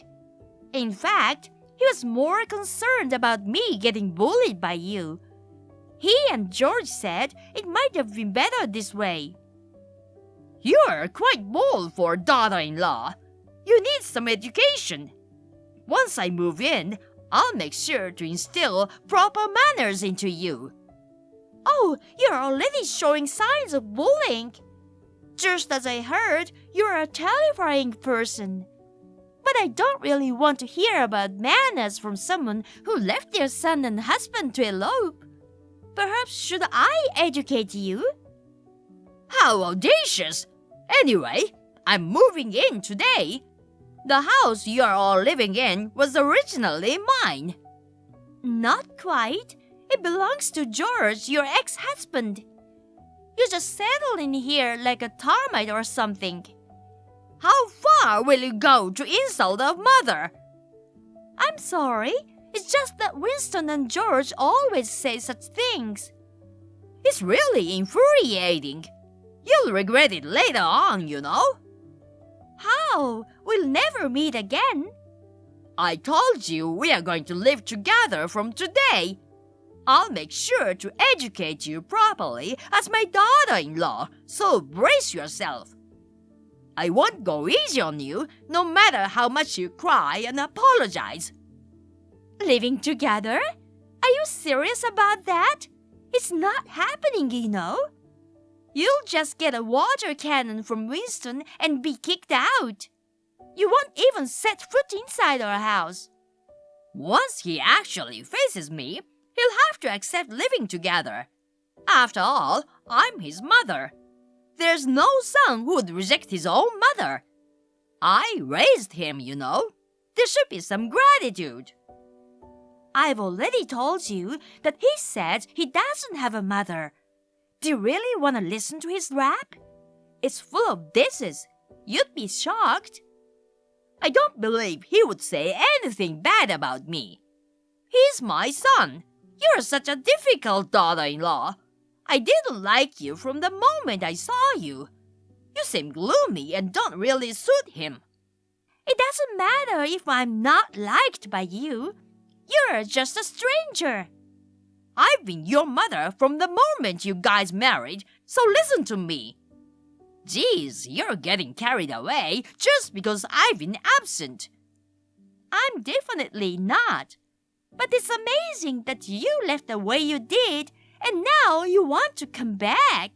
You have such serious nerves. I do respect your resilience. People like you don't seem to feel stress in their relationships. But the people around them are pushed to their limit. I'm just coming back to my home. For a daughter-in-law to act like she owns the place and stays there, that's thick-skinned. Oh, it's an honor to be called that by the legendary Vanessa. This house is already Winston's. We even did some renovations. George didn't want to disturb the newlyweds, so he moved to another place nearby. It's the same thing as I'm his mother, after all. I'm his wife. Is there any reason for the wife to be able to stay and the mother to be kicked out? Then why don't you ask him directly? It seems like he's embarrassed about this reunion and he's not responding. He could be stubborn, you know. You're probably blocked. He's a blocking maniac. Even on X, he actively searches for Drake haters to block them. It seems he doesn't want any unpleasant presence in his sight. Drake? What's that? He's a rapper he loves. You don't know that even though there are posters all over the room. I don't really get it, but there's no way I'd be an unpleasant presence. At least you're not an amusing presence.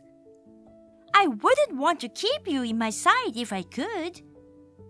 Chatting with you is hopeless. Anyway, I'm going to your place now. I've already packed my things. We're both working, so we won't be there. You won't be allowed in even if we are there. That's rather convenient. I'll get the move done now. Oh, it's been a while since I've been home. The move is completed. It looks so much better after the renovation. Huh? Did you go in without permission? Good thing I still have the key just in case. I'm pretty sure we changed the locks. Well, the front door lock was differently changed. I was a bit panicked. But the back door lock is still the same. You didn't think that through. True, we hardly used it, so it was an oversight. You're crafty. Nothing to do with that, but it's just common sense.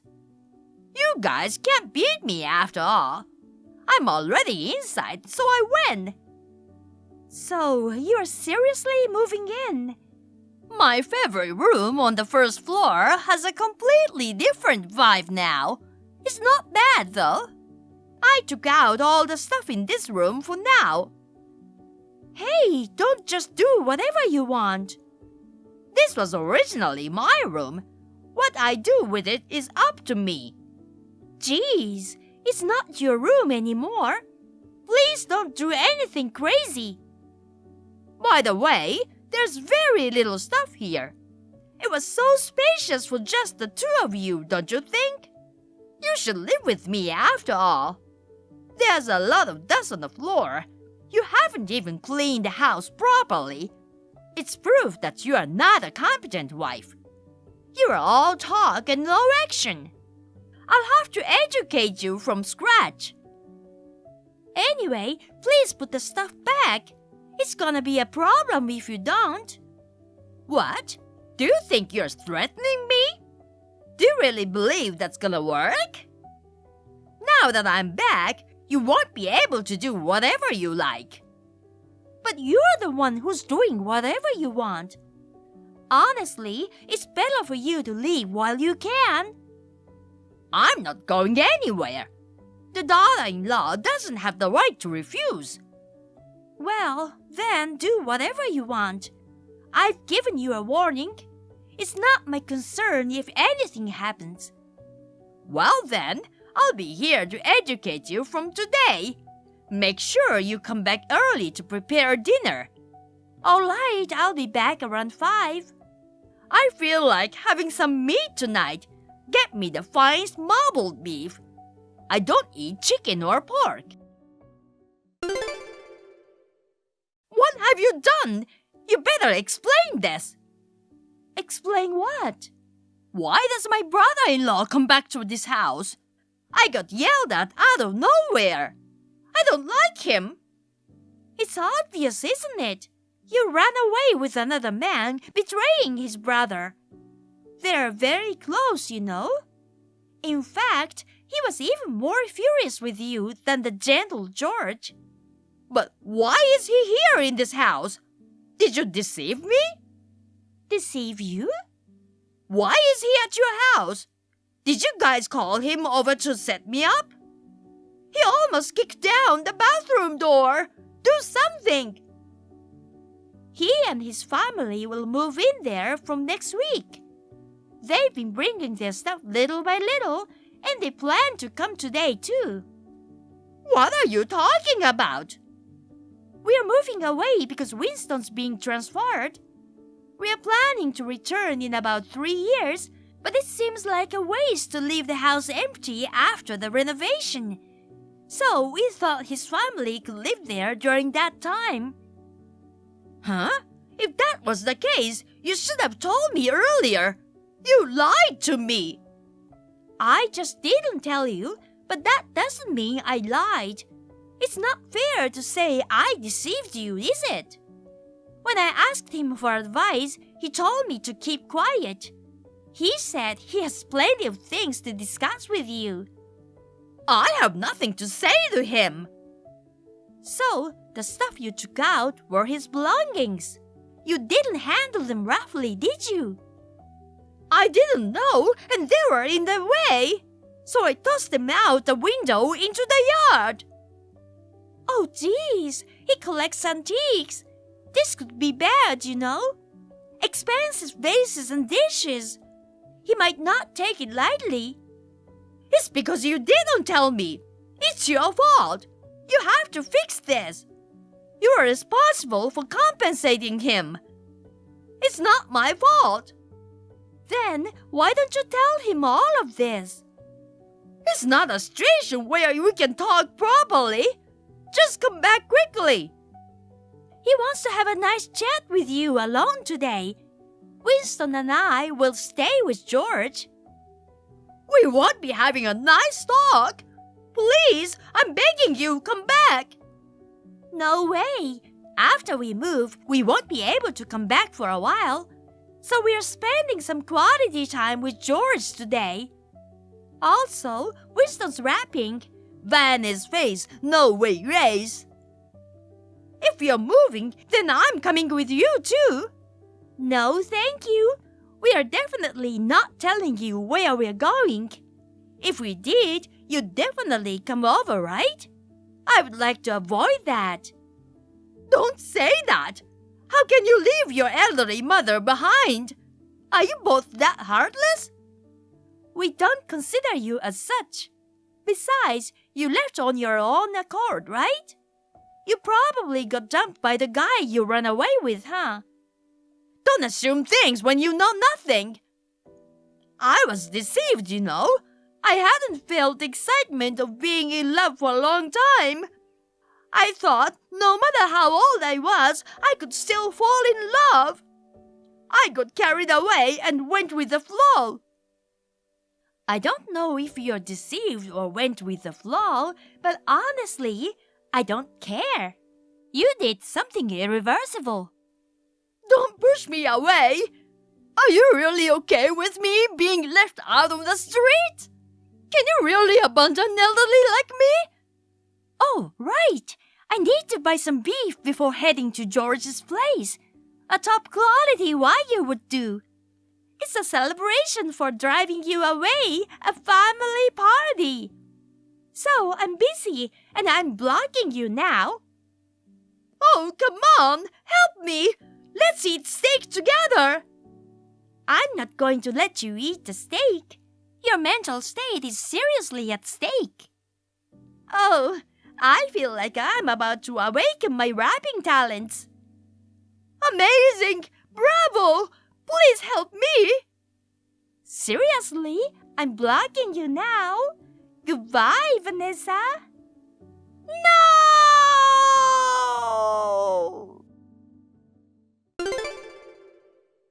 After several hours of barricading herself in the bathroom, she eventually gave up and came out. She was captured by her intimidating ex-brother-in-law. He made her sign a document agreeing to pay $20,000 in compensation to George in exchange for not filing a trespassing complaint. Currently, she's juggling multiple part-time jobs to pay it off. She's said to be struggling both physically and financially. She has lost weight and now looks like a somewhat feeble middle-aged woman. Actually, she doesn't have any savings due to the payments, so both her appearance and her finances look rather meager. On the other hand, Winston and I are living a peaceful and happy life at our new location. George is also enjoying life thanks to his best friend, his brother, who moved nearby. Taylor, we need to talk. I heard you threw away all the baby clothes I gave you. Is it true? Why did you do that? I can't believe you. You know that I barely made ends these days, right? You should be thankful for my gift.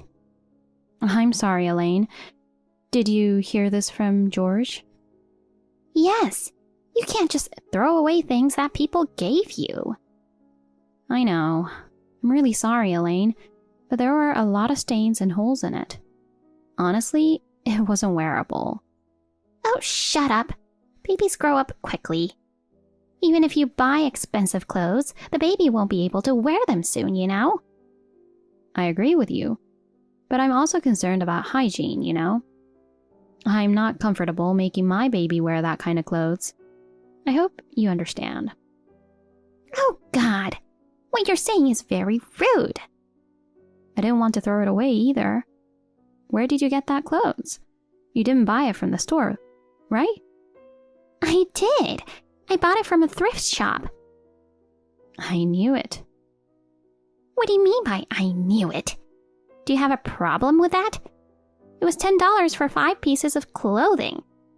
Such a steal deal, don't you think? Wow. Yeah, it's cheap. But you know, we already have a bunch of clothes. Oh, really? Yeah. I thought George told you about it. He didn't say anything. How many clothes did you buy?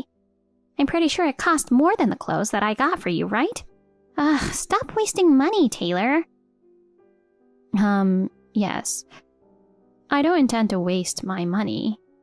But that doesn't mean I want to spend too much on something my child is going to wear. I think the one I bought cost around $20. It's not that expensive at all. What? That's too much. Stop wasting my son's money. You think? I believe it's normal to spend that much on baby clothes. I also used my salary to buy the clothes. Can you stop accusing me of wasting money? Stop talking back to me. Why can't you listen to me? I'm sorry. I'm just trying to explain my side. You know what? You are a mother now. You need to think wisely in every situation. Yes, I will keep that in mind. Are you saving money? Yes, of course I am. Then, that's good. Do you know that raising a child will cost an average of $240,000?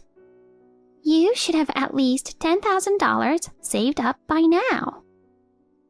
Oh yeah, I heard that it costs that much. I think it will go even higher since the economic situation is getting worse every year.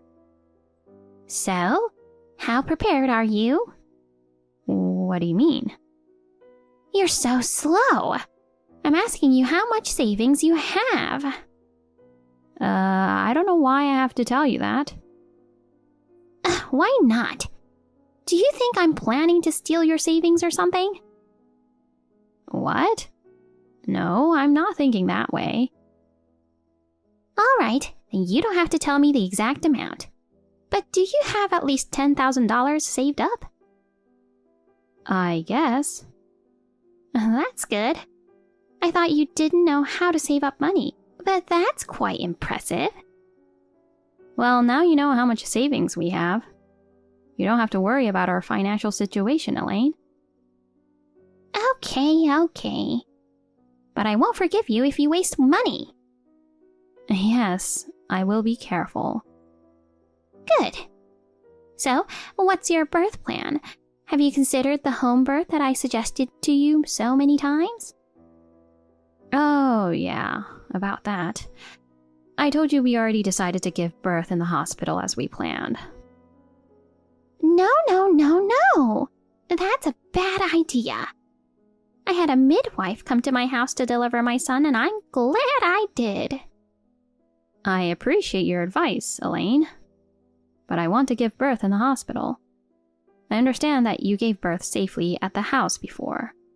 But for me, all I feel is anxiety. I prefer giving birth in a hospital, with all the doctors, nurses, and medical equipment. What are you worried about? At home, I'll be there, and George too, to support you. It's more relaxing than a hospital. Please reconsider, Taylor. I know you will thank me later. Hi, I'm Taylor. I'm 7 months pregnant, and I'm getting more and more excited to meet my little one. Recently, my mother-in-law Elaine keeps asking me to consider giving birth at home instead of at the hospital. I understand that she believes it's a good option because she has experience giving birth at home. But every pregnancy is different. I prefer being in the hospital to be prepared for anything. I'm honestly having a hard time with Elaine. It feels like an invasion of privacy when she asks how much money we've saved, even though she's my mother-in-law. I've never told my parents how much money we've saved since we got married. I appreciate her concern and advice, but sometimes it's just too much. I've really tried to get along with Elaine. I've made an effort to visit their house regularly with George, and I've also invited her over for dinner several times. But after her husband died in a car accident, she changed. She became even more attached to George than before. I understand that it's hard to go through the loss of a loved one. But even though we suggested therapy, she won't listen. Instead, she keeps pushing her own ideas about what our family should be like, and it's becoming increasingly stressful. It's just too much for me. I explained how I feel to my husband, but he doesn't understand. He just told me that I should be grateful that she's advising us. It's frustrating because he always takes her side. With each passing day, I find myself getting more and more stressed.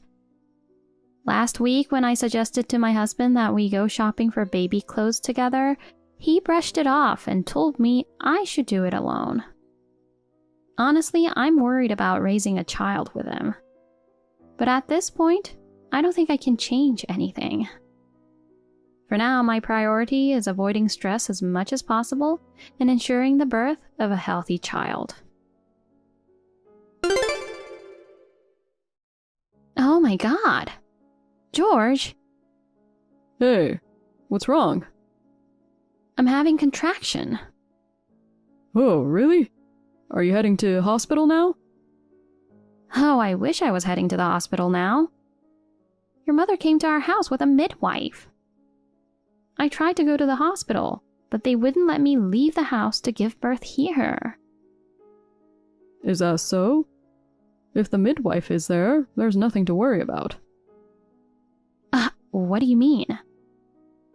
You know, Mom has been recommending a home birth for a long time. I told you that you should trust my mom, but you were being so stubborn, wanting to give birth in the hospital. I just don't understand why you wouldn't listen to someone who has experience of giving birth.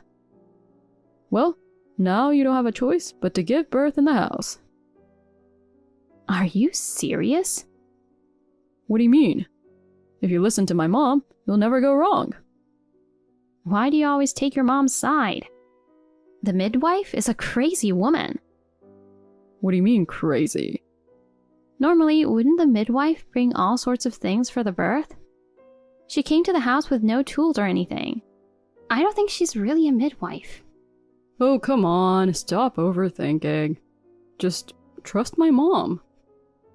I can't. It's really weird. Now they're telling me that the home birth costs $10,000. What? That much? Yeah, it's really weird. I don't know what's going on.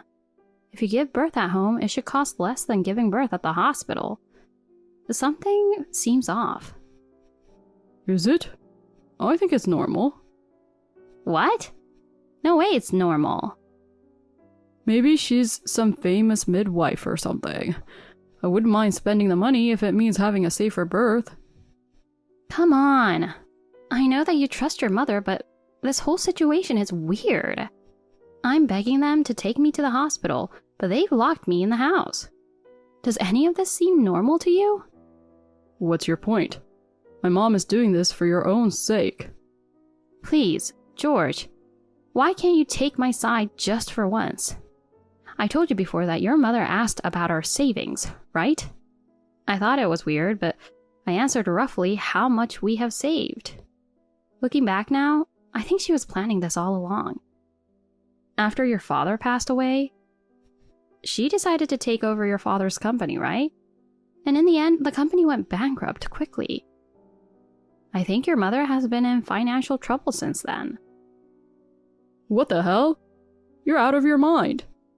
I'm telling you, it's not her fault that the company went bankrupt. Even if my dad were still running the company, it could have gone bankrupt no matter what. You know what? You're just pissing me off. George, why can't you believe me? Just come home and take me to the hospital, please. Why do I have to take you to the hospital? You've got my mom and the midwife. That's all you need. Well, good luck with the baby. I have to go back to work. Hey, George! Are you kidding me? Hey, I just got home. Why aren't you home? I thought you were giving birth at home. George, how could you stay at the office this late knowing that your wife was giving birth? You never texted me to ask how I was doing or about our baby. Don't you care about me? Don't you care if the baby was delivered safely? Ugh, Jesus Christ. I've been busting my butt to put food on the table. And now you're upset? Plus, I just wanted to enjoy my last day before becoming a dad, you know? What's your problem? I don't know what to say. But I know I made the right decision. What decision? Just so you know, I gave birth safely at the hospital. I'm in the hospital now. What? In the hospital? Why? I thought Mom and the midwife came to the house. Well, I'm glad the baby was born safely. I'll raise the child on my own, so let's get a divorce. What? Divorce?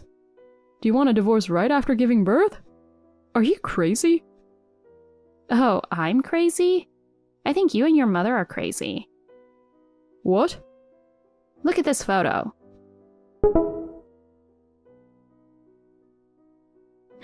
What the hell is this? Police? Yes, I called the police earlier and your mother and midwife were arrested. You called the police on them? Yes. They tied me up with a rope so I couldn't leave the house. I was really in pain and I felt my baby was in dangerous condition. I begged them to take me to the hospital, but they refused and locked me in the house. I asked you to come back home and take me to the hospital, but you didn't give a damn about me or the baby. So I had no choice but to call the police. Police arrived at the house immediately, and your mom and the midwife got arrested on the spot. What? They were just trying to help you give birth in the house. Oh, I don't think so. They asked me to pay the birth cost up front. Just as I told you, they asked me to pay $10,000. When I told them I couldn't pay that much, they started ransacking the house.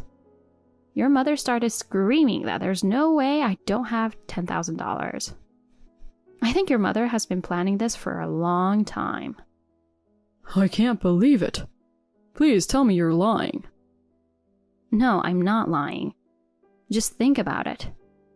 Why would she ask how much savings we have? Did you know that your mother has debt? What? Your mom used to spend a lot because your father was the company president, right? Now that the company is bankrupt and lost its source of income, but she couldn't stop spending extravagantly, so she went into debt.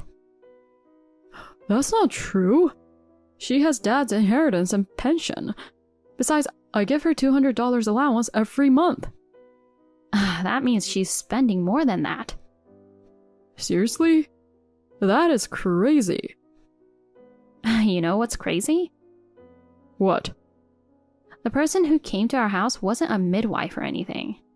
She's a friend of your mother. She promised to pay her money in exchange for her help with a crime. Oh God. Do you know what's more crazier? You seem to think that the company has been learning since your father was running it. But your mom lied to you. What? Your father's company was always good in business.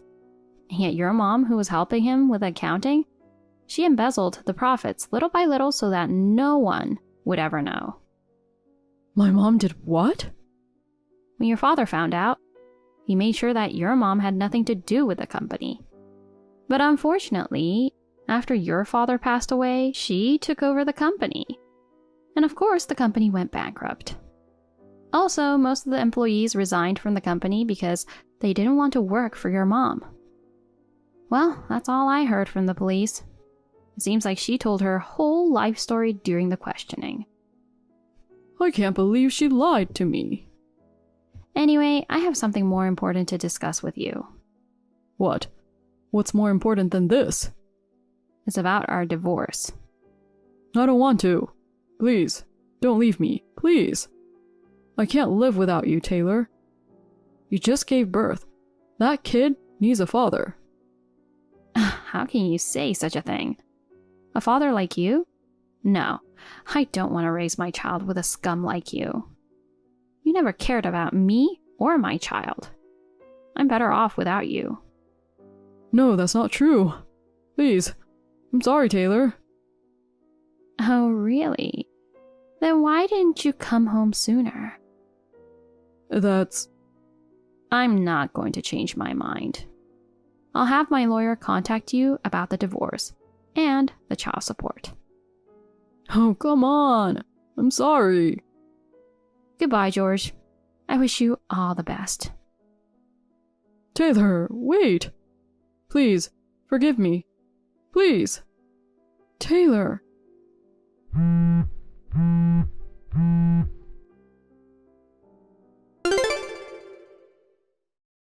I left the rest to my lawyer, and the divorce was successfully finalized. George also agreed to pay child support every month. For a few months, George tried to reconcile with me through my parents. He sent me letters, but I have not read the letters, of course. According to my parents, George became mentally ill after the divorce with me. He started missing more and more days of work, and when he did show up, his performance was poor. He was warned by his boss many times, but his situation didn't change. In the end, George was transferred to a regional office. On the other hand, Elaine got a criminal record after that incident. She got fired from her job, and her landlord kicked her out for not paying rent. With nowhere else to turn, Elaine decided to rely on George. Despite all the terrible things Elaine had done, George accepted her mother, and they started living together. George started doing therapy with Elaine's mother to work through their issues. I heard therapy is going well for both of them. It's been helping them understand each other better. With therapy and support, George started doing better in his job. Meanwhile, I'm taking care of our child with the help of my parents. I know it's hard to be a single mother, but I'm determined to provide for my child, no matter how tough it gets. I hope George and Elaine will overcome their challenges and find their way forward. I wish them both the best of luck.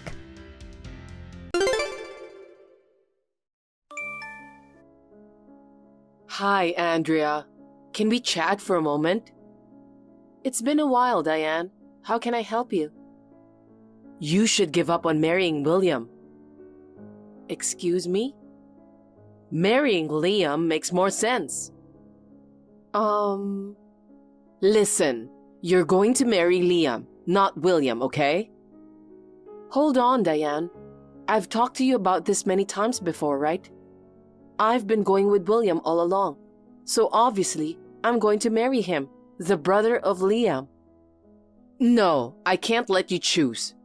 What I want the most is for Liam to be happy first. Did you forget? When you came over to announce your engagement, I told you then, Liam's marriage has to come first. I've already given you and him my blessings, so I won't allow you to break off the engagement now. With all due respect, Diane, I haven't agreed just because you said so. For sure, William is the one I want to spend my life with. And just so you know, I've only met Liam once. Oh, please. Once should be enough. You've certainly seen enough of his charm. There's no way you wouldn't want to marry such a wonderful guy. But if you insist on selfishly breaking off the engagement, I'll have him claim compensation. Selfish? Compensation? I'm sorry, I don't understand what you mean. I have to go now. Hey, honey, are you busy working now? Nah, I'm in the taxi to go to my client's office, so it's fine. What's up? Your mom started going off the rails again. She's telling me to marry Liam. Jeez. Now that I think about it, when we went to her place, she was saying something about his marriage coming first if we were to get engaged.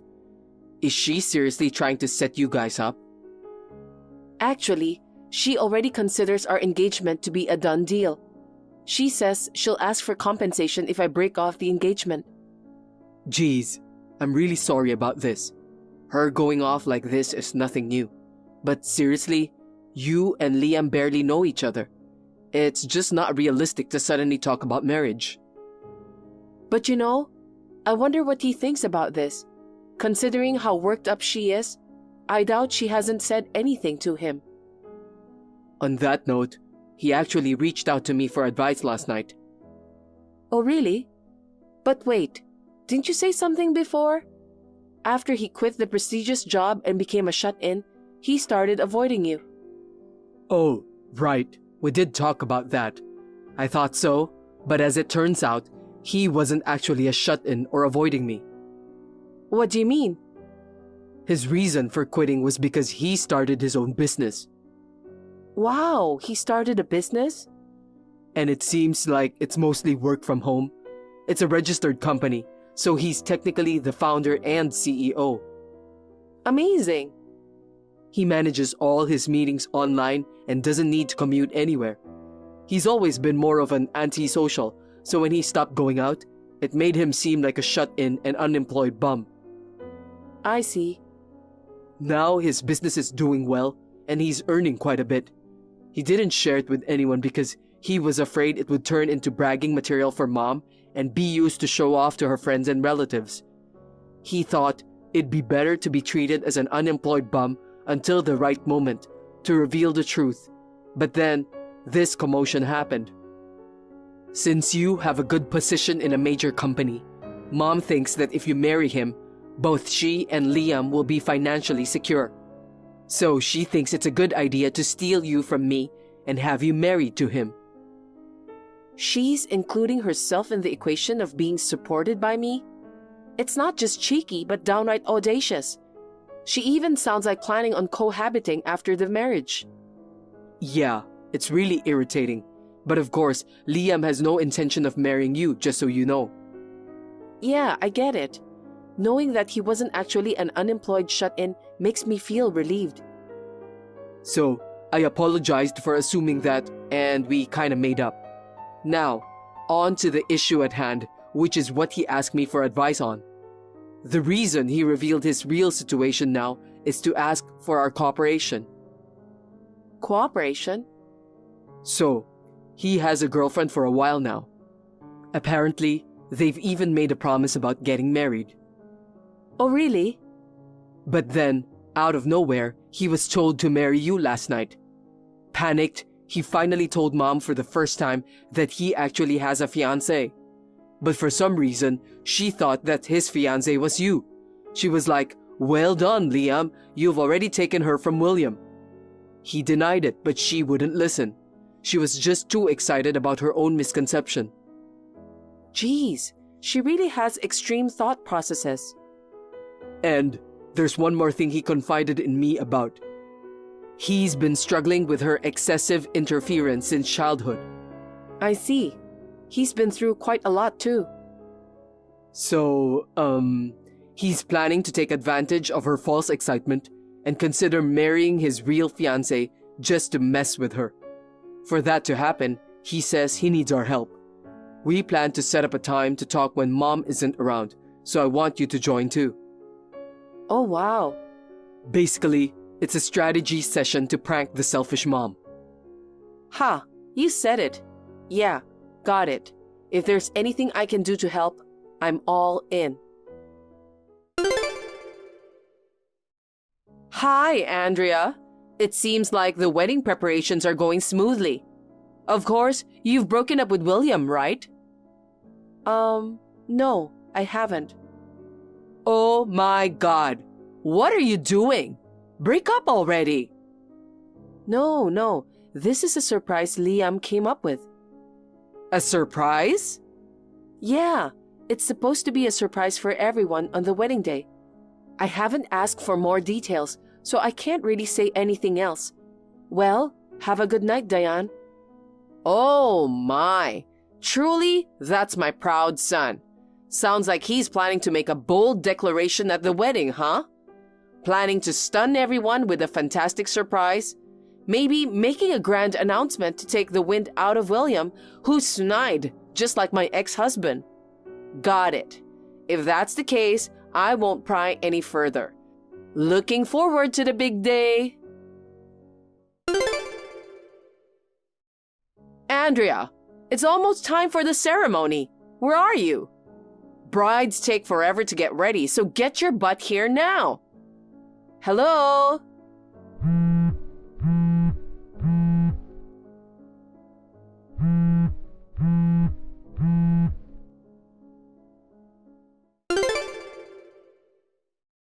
Andrea, get back to me already. Yes, Diane. You've been trying to reach me? What's going on? Ah, finally. What do you think you're doing?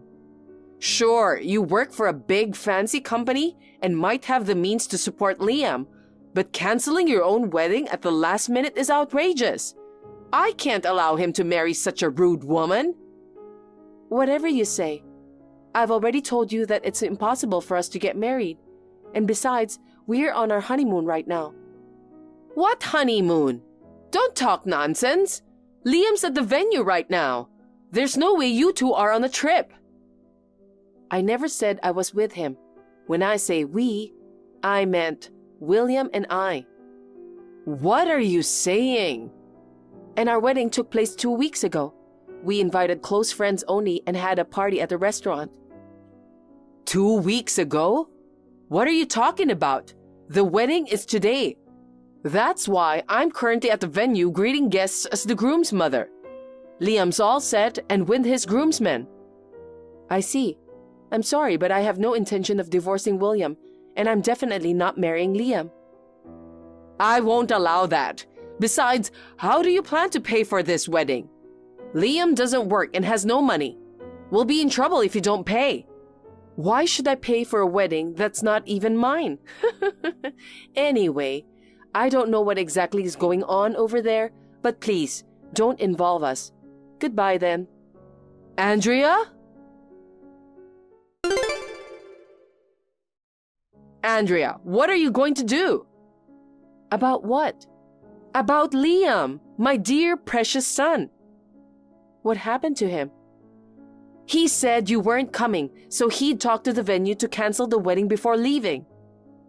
I thought he'd handle everything on his own and left earlier. But then, after I left, he's done something unbelievable. Okay. I'm sure he got desperate because you left him at the altar. He suddenly married a woman I'd never seen before. Huh? I received a message from him. It said, "I'm marrying this person." He declared his marriage to someone without my permission. It wasn't even in person, just a picture sent to me on the phone. And get this, the bride's face is blurred, so I can't even tell who she is. Oh, I see. You're not surprised by this? I mean, isn't she someone he's been seeing for a while? That can't be true. Ever since he quit working, he's been cooped up at home. The only woman he regularly interacts with is me, his mother. If he had a girlfriend, I'd know right away. Is that so? All this happened because of you. What? My fault? Yes, because you betrayed him and canceled the wedding at the last minute. He was too shocked and went crazy. Mom, haven't you figured it out yet? William? Figured what out? Come on, get it already. The person Liam wants to marry isn't Andrea. He already had a girlfriend, and they were engaged to be married. No way, because he told me that he snatched Andrea to be his fiancée. That's not true. You said some ridiculous stuff like snatch her and get married, so he freaked out and finally spilled the beans about having a girlfriend. Wait, he had a girlfriend? I had no idea. But you twisted his story as you pleased. You assumed he had taken Andrea and believed they were getting married. Oh dear. Wait, I can't wrap my head around this. Whatever. You'll get it once reality hits you, I guess. By the way, Mom, didn't you notice anything in his room? His room? If you haven't checked yet, go take a look. What happened here? His room is empty. There's nothing of his belongings. You should realize it by now. That's his way of expressing his intentions. Apparently, there's a letter in the top drawer of the dresser for you. A letter? Oh yes, it says, "To Mom," written in his handwriting. Read that carefully and reflect on the toxic parenting you've shown both of us. Even if you reflect now, it's too late though. Oh well. Too late? Wait, William. I haven't read the contents yet. You'll understand once you do. I want nothing to do with you from now on. Goodbye. Liam left a letter before moving out of home, expressing the distress caused by Diane's excessive interference. He cut ties with her and never mentioned his entrepreneurial venture to her. He now lives in a rented apartment near his wife's family and seems to be enjoying their newlywed life. William and I feel relieved and are happy for them. By the way, we've already moved to the new job location we hoped for. As anticipated, Diane tried to storm into our old place the day after the wedding, but obviously it was in vain. She also barged into our workplaces, but when she was informed that we both quit our jobs, she left in despair. She was left alone after Liam's departure and started working as a cashier at a nearby supermarket for a living. Lacking a proper work ethic, she faced constant scolding from her boss, which stressed her to age rapidly. Her arrogance seemed to have disappeared, and she transformed into a quiet, elderly lady.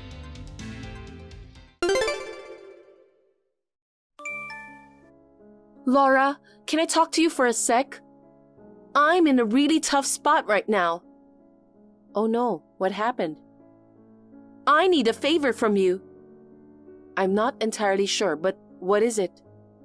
I'm broke and in a jam. So you mean... Could you lend me a bit of money? Also, it'd be a huge help if I could crash at your place for a while. Whoa, It's kind of sudden to ask. What's going on? I got kicked out of the house. I've been staying at a friend's, but she started to ask for living expenses. I need to figure something out soon. You're the only one I can rely on now. How did you get kicked out? What exactly happened? Actually, I developed feelings for someone other than Dylan. When I told him, he got mad and kicked me out. Without even the proper discussion. Isn't that harsh? But it's your fault though. I mean, your feelings are wavering, right? No, it's not just wavering. I'm serious about this other guy. Serious? It's true. I love him more than my husband. I think that's still considered cheating. Maybe Dylan just couldn't wrap his head around it and reacted poorly. Have you really thought if you genuinely love this guy? You say you're serious, but you're still married to Dylan after all. Maybe when you calm down, you'll realize you were wrong. Why don't you go back home and talk things out with him? No, I'm truly in love with this guy. I mean, it's Dylan's fault to begin with. He's always busy with work and neglects me. But this other guy is different. No matter how busy he is, he always pays attention to me. Wait, you said you developed feelings for someone else, but it's not like a one-sided crush or something. No, it's not. We're in love with each other. He's married too, so we can't go public. But he told me he loves me more than his wife. We're a perfect match. We promised to get married once we're both divorced. Isn't that called an affair rather than a serious relationship? Ethically, that's not okay. It's not an affair. It's true love. If I had met him before Dylan, we'd already be married. But Dylan's adamant about claiming alimony when we get divorced. Even though I genuinely love the other guy, isn't that unfair? I'm totally on Dylan's side, you know. Even if your feelings toward the guy are pure, dating between people who are married goes against ethics. I think it's best to just pay alimony, you know. But I can't pay for such a thing. I'm completely broke right now. I really want a quick divorce. If money can solve it, I'd like to do that. So, Laura, could you lend me a bit of money? I'll pay you back once I marry the other guy. Just 50,000 would do. That's a huge amount. It's impossible. I can't just throw that kind of money around, you know. How did you even come up with that figure? Well, he was struggling a bit financially, so I've been helping him out. I'm a homemaker, so I don't earn anything. I just took a bit of Dylan's money. Don't you think he has a pretty small mindset for making a fuss over such a small amount? So, basically, you were using his salary to support this other guy, and that amount is added to your alimony. How long were you helping him? That's not important. Let me just stay with you for a while and lend me some money. Absolutely not. Using Dylan's earnings to financially support your affair is beyond unreasonable. I can't afford such a huge amount anyway, and don't bring this problem into my home. Why are you being so cold? Aren't we sisters-in-law? If you were truly remorseful and willing to start over, I'd offer some help. But instead of reflecting, it sounds like you're entirely relying on others, and you're trying to justify your actions too much. I don't feel like helping someone like that. So what should I do then? I have nowhere to go and no money. Are you telling me to become homeless and starve?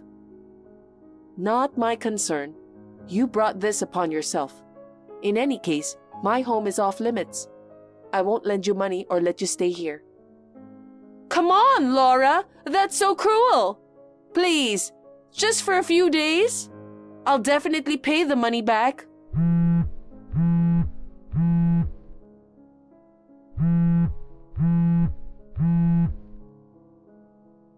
I refuse. Sorry, but I'm blocking you. Figure it out on your own. Hey, Fawn, How did the test results go the other day? You were feeling under the weather and went to see a doctor, right? Did they find anything serious or what? Oh, thankfully, everything turned out fine. I was just a bit tired. I'm back to normal now. Wow, even at your age, they didn't find anything? Both Rick and I haven't had any serious health issues so far, but you almost sound like you want me to be sick or something. Yeah, I'm pretty disappointed. I've changed my mind about moving in together. What are you saying now? You were the one who wanted to live with us, so we're about to start building a big house where 2 generations could stay together. Well, it sounds like you guys might live longer. Geez, what do you mean by that? I thought your time would come soon, but it might be a while before that happens. I was kind of looking forward to it when I heard you were going to get some tests done. It's a bummer that nothing's wrong. You're terrible. Both you and Rick have already lived quite a long life. How about considering moving to heaven soon? Do you still want to cling to this world? We're just in our 60s, you know. It's okay to live longer, right? Having elderly people live longer can be a nuisance to those around them, you know. Even if you say you'll have a new house built, it'll probably be an old-fashioned design. I was actually thinking of selling off that tacky house quickly and buying a stylish modern apartment. My plan's ruined now. Oh my, were you really thinking that? Ugh, what's with this aging society? It's a nuisance for the younger generation. Elderly folks only cause trouble. Let me ask you, Fawn, do you even realize that you're a burden to society? We elderly folks worked hard in our younger days, supporting the economy. Please stop saying hurtful things like being a nuisance or a burden. Here comes the usual lecture. What happened in the past has nothing to do with us living in the present, you know. I mean, your usual attitude is annoying. How's it annoying? Have I done something to make you upset? You left some wine on our porch the other day. Oh, I got some nice ones from a friend, so I wanted to share them with you. I rang the bell, but it seemed like no one was home, so I just left them there. How many times do I need to tell you not to come to the house? I wasn't going to come inside, but just give them to you at the door, you know. Even so, it's a no. I've told you like 10 times already. How many years have you been living? Even a 3-year-old can understand after being told 10 times. Sorry, I didn't realize it was such a bother. I've got my own stuff going on, you know. It's a hassle when you come by unannounced. Please, don't ever show up again. Right. I'm starting to get a bit of a headache. I'd better go now. Oh, feeling unwell? Keep going. No need for unnecessary treatment. Just depart gracefully, okay?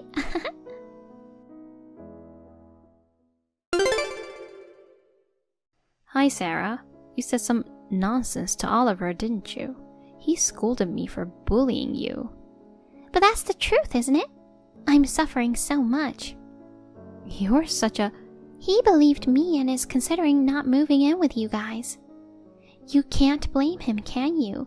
He can't have his wife live with a monstrous mother-in-law like you, right?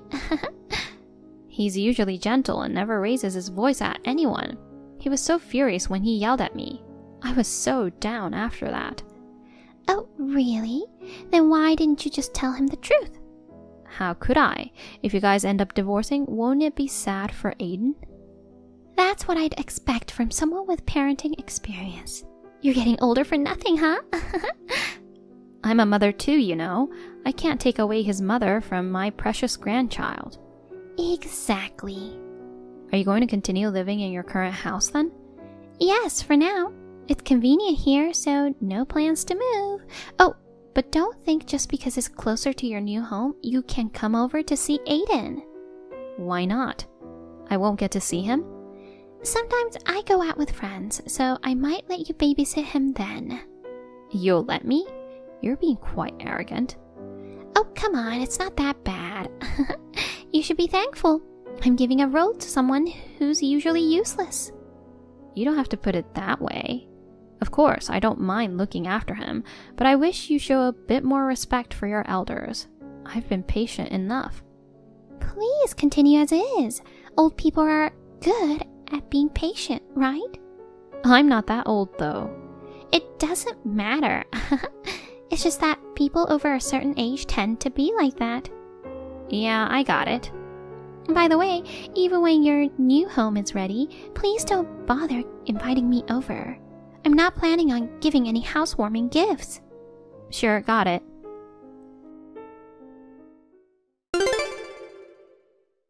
What the heck is that? Explain. Oh, it's been a while. What's with the sudden burst? What's up with that house? The biggest mansion around here. Since we're not moving in, and it's just you old couple living there, you don't need such a massive space, do you? Well, actually, it turns out it'll be 4 of us living there. 4? Yep, Steven and his wife are coming back from Canada. So, Rick got all excited about it. Steven? You mean the second son? He's been away for so long. I thought there weren't any plans for him to come back in the near future. Right, but there was a sudden call from the headquarters here. He's coming back with his wife, Mary. I've only spoken to her via video calls, but she's really lovely. I see. So you're going to live with them. But initially, the plan was for just a usual boring house, yet there's this chic modern mansion there now. It must be a jab at me, huh? You're a nasty old lady. I didn't decide on the design. Rick got all excited on his own. He thought they lived in a big property in Canada, so he wanted to give them spacious rooms here too. He thought we might as well go all in taking the occasion. We had to redo the whole design, so it cost us a lot. Quite a difference in treatment between the eldest and the second son. If there was that much money to spare, why didn't you plan for a luxurious mansion from the start? You never mentioned anything like that to us. Oh, don't take it wrong. Steven's contributing more than half of the funds. That's why we could build such a grand house. He must be earning a lot, huh? Well, he works for a large international corporation, you know. Living in such a splendid house feels like a dream. What's more, with a lovely daughter-in-law. She's only nice for now. I'm sure her true color will show up soon. Even so, she might not even be a fraction as bad as you. What the heck does that mean? You thought I wasn't upset just because I didn't retort, didn't you? Huh? You disrespected me just because I'm old, but I won't stay quiet after being belittled that much. What can a mere old lady like you do, huh? Don't underestimate the information network and the ample free time of an old lady. Excuse me? There was something you didn't want people to know, so you didn't want me to come near the house, right? I don't know what you're talking about. Who would have thought that so many men were coming and going from your place? Have you started hallucinating from dementia or something? It wasn't me who witnessed it. You know Karen, who lives across from your house, right? Karen? Your friend who talks to everyone, that old lady? I know her. I see her often gossiping with the neighbors. Well, she claims to have seen men coming and going. Whatever she says. Do you seriously believe that? Sounds like symptoms of dementia are starting. How about taking her to the hospital first? No way. She always has the latest iPhone and handles it easily. No need for a hospital. What does having the latest iPhone have to do with it? It has nothing to do with her claiming men are coming and going from my house. It's quite relevant, actually. Apparently, she has a very clear view of your driveway from her living room. She started taking videos because there were too many incidents. You must think elderly folks can't handle smartphones or cameras, do you? Videos? Recording my house? That's stalking. She found it odd because there were too many men coming by, and that's why she resorted to doing so. Bless her, she always had sharp instincts, you know. There haven't been any men. The guy from the liquor store? Huh? She said he frequents your place often. But he has a wife, right? I thought she was well built and loud. A bold move to mess around with someone like her husband. Mess around? I just got deliveries. Oh, I had no idea they had that kind of service. Things have gotten convenient nowadays. I've been a customer for so long and didn't even know about that. There is. That's why you got upset when I dropped off the wine. Exactly. I got enough wine. So the grocer is for delivery too, right? Who? The hardware store and the electrician too? Wait a sec. You mean all of them are? Yes. Filmed by Karen. Right after she spotted the guy from the liquor shop, she went straight to Target and bought the latest camera. She's got some high quality footage. You're kidding, right? Hey, is there such a thing as hardware delivery even though you don't buy big and heavy things? Yeah, there is. These days, you can get anything delivered. Wow, really? But listen, Karen went around interviewing everyone. She keeps sending me updates on everything via WhatsApp, along with photos and videos.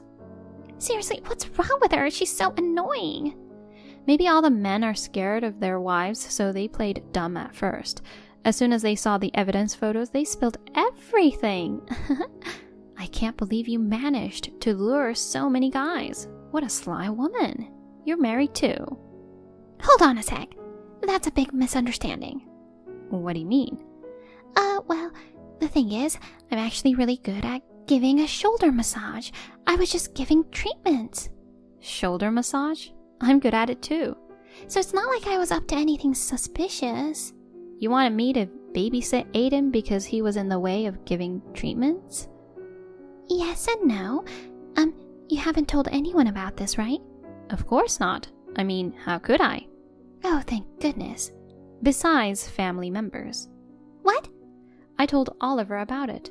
Can't trust my precious son and grandson with such an immoral woman, you know. You despicable old hag. Jeez. I told you it was just a shoulder massage. You're wasting your life away with all this nonsense. Just check out already. I just showed Oliver this chat and asked, can you believe this is supposedly the bullied daughter-in-law? And he's shaking with anger. What? He's there? Yes, he is. He brought a housewarming gift and came to see the new house. Oliver, honey, this is all a misunderstanding. Fawn provoked me. Oh, thank goodness. We built a 3-story house. We've made rooms for Oliver and Aiden. Even added a pool in the backyard. No way. What were we talking about? Right, I've got a secret list here. That sounds shady. Liquor shop, grocery store, hardware store, electrician. Then there's the owner of the bar and the head of the construction company. Holy cow! And also the Italian chef and a professor. There must be dozens of them. Do they all have such stiff shoulders? Wait, is that? It's a list that Karen made for me. Apparently, she's spent the past 2 years on this.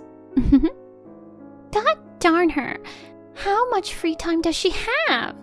Well, old folks have plenty of time on their hands. So they're all married and all repeaters, huh? Is your shoulder massage really that amazing? Well, what can I say? According to Karen, the wives could report you to the police. Why? Just for a massage? Plus, these men are all old folks. Their likewise old wives wouldn't go that far, would they? Even old folks get angry if their husbands fool around. Don't underestimate us. Besides, who's going to believe you? You're just giving shoulder massages. No way! Now I understand why you refused to live together. If we did, there'd be no chance for massages. You're making money, right? Well... God, I can't believe it. Such a low woman is the wife of Oliver. I couldn't help it. His salary is so low. I have to earn my own money. His salary doesn't cover the clothes and bags I want. Wow, you're brazen. It's his fault. I had to do this. Once you're married, you're supposed to support each other. Just because you're broke doesn't justify doing whatever you want. I blame it on the fact that he's incompetent. And it's also your fault for raising an incompetent son. Maybe you should have waited to come to that conclusion a bit longer. What do you mean? I heard some good news earlier. He got promoted. He became the youngest department manager in the company. Are you kidding me? He's diligent but clumsy. I always thought he'd be a lifelong regular employee. I guess there was someone properly evaluating him. He's astounded that he made it in his early 30s. Companies nowadays aren't based on seniority, are they? It's great that hard work gets recognized, isn't it? So that means a raise in salary, right? Of course. Seems like he'll get a pretty good increase. That's my son, you know. Why didn't you tell me such an important thing earlier? But the news just came out. He was going to tell you first when he got home. But what's this? You went behind his back, cheating shamelessly with various men. I pity him for working hard for the family. Oh God, if I'd known he was climbing the ladder for sure, I wouldn't have done what I did. It's too late now. He's in shock, but Karen's urging him to claim alimony. She's there too? Yeah, she came to the housewarming. We're all here looking at the evidence photos of your affairs. Rick's totally speechless. It's over for me. Indeed. How could you do this? It's all Karen's fault. Unnecessarily motivated for an old lady. You can mock us for being old, but in the end, you're the one who's been undermined like this. It's been a good lesson for you. But I'll never give up Aiden. I'll get custody for sure. I'm sorry, but I doubt that's possible. Considering the divorce is caused by your affairs, Oliver's adamant about fighting for it. You'll lose both family and money. Raising a child alone is going to be too difficult then, isn't it? According to Karen, be prepared to pay between $50,000 to $80,000 in alimony. $50,000? I can't afford that kind of money. Oh, if you can't pay, shall I lend you the money? In exchange for a hefty interest, of course. Stop messing around. But Stephen and his wife are coming back, and the despicable daughter-in-law will burn in hell, so I'm feeling fantastic. You old hag. You lowlife. Oh, I'm so angry. Please, Fawn, I beg you, help me. I'll apologize for everything in the past, so please, let me talk to Oliver. What do you want to talk to him about? He doesn't want that, let alone see your face. He says he's grossed out. Pack your stuff and get out of the house already. I can't pay alimony. I want to start over with him. Not happening. He says he won't forgive you, and trying to dodge payments is pointless, you know. If you try to escape, Karen will spread those pictures on social media. Instant fame. She's a pain in the neck for sure. Well, the social media thing is a joke. But seriously, reflect on what you've done. Get to a point where you can visit Aiden. Please, I'll never do anything like this ever again. Please, spare me the alimony. Aren't you loaded? You've had so many guys paying you. I actually don't have any. What, why? It all went into repaying debts. Debts? That's why I had to resort to this. How did you accumulate debts? I like fancy brands and bought a lot on installment plans. Before I knew it, the debts piled up. Disappointing, really. You're so irresponsible. Oh, by the way, the whole thing's been reported to your parents. Your father sounded pretty angry. You told them? Karen suggested informing them too. Her again? Does she have some grudge against me? I don't think she holds any grudges, really. She just hates deceitful behavior. Seeing her friend's son being betrayed by his wife, she couldn't just sit back and do nothing. Hey, Fawn, I'm coming over now. Apologize to everyone and beg for forgiveness. So please, let this slide somehow. No, please don't come. I'm going to toast our victory with Karen now. Toast your victory? Well, from now on, work hard and repay your debts properly. Wait, Fawn, I'll treasure you more. From now on. Huh? I don't know you. You're not family anymore. Goodbye.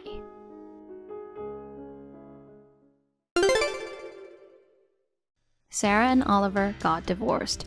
He gained custody of Aiden and demanded alimony and child support. Being broke, Sarah had no choice but to accumulate debts. Currently, she's juggling tirelessly at multiple part-time jobs from morning till night just to pay off. All the men she lured were married, which has led her to be harassed by some of their wives as well. She's lamenting that she can't go anywhere without being finger-pointed.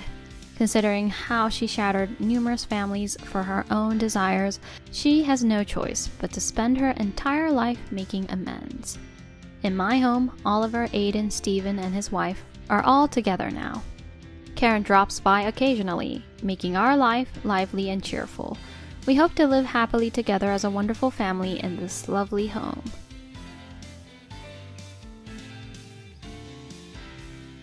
Thank you for watching.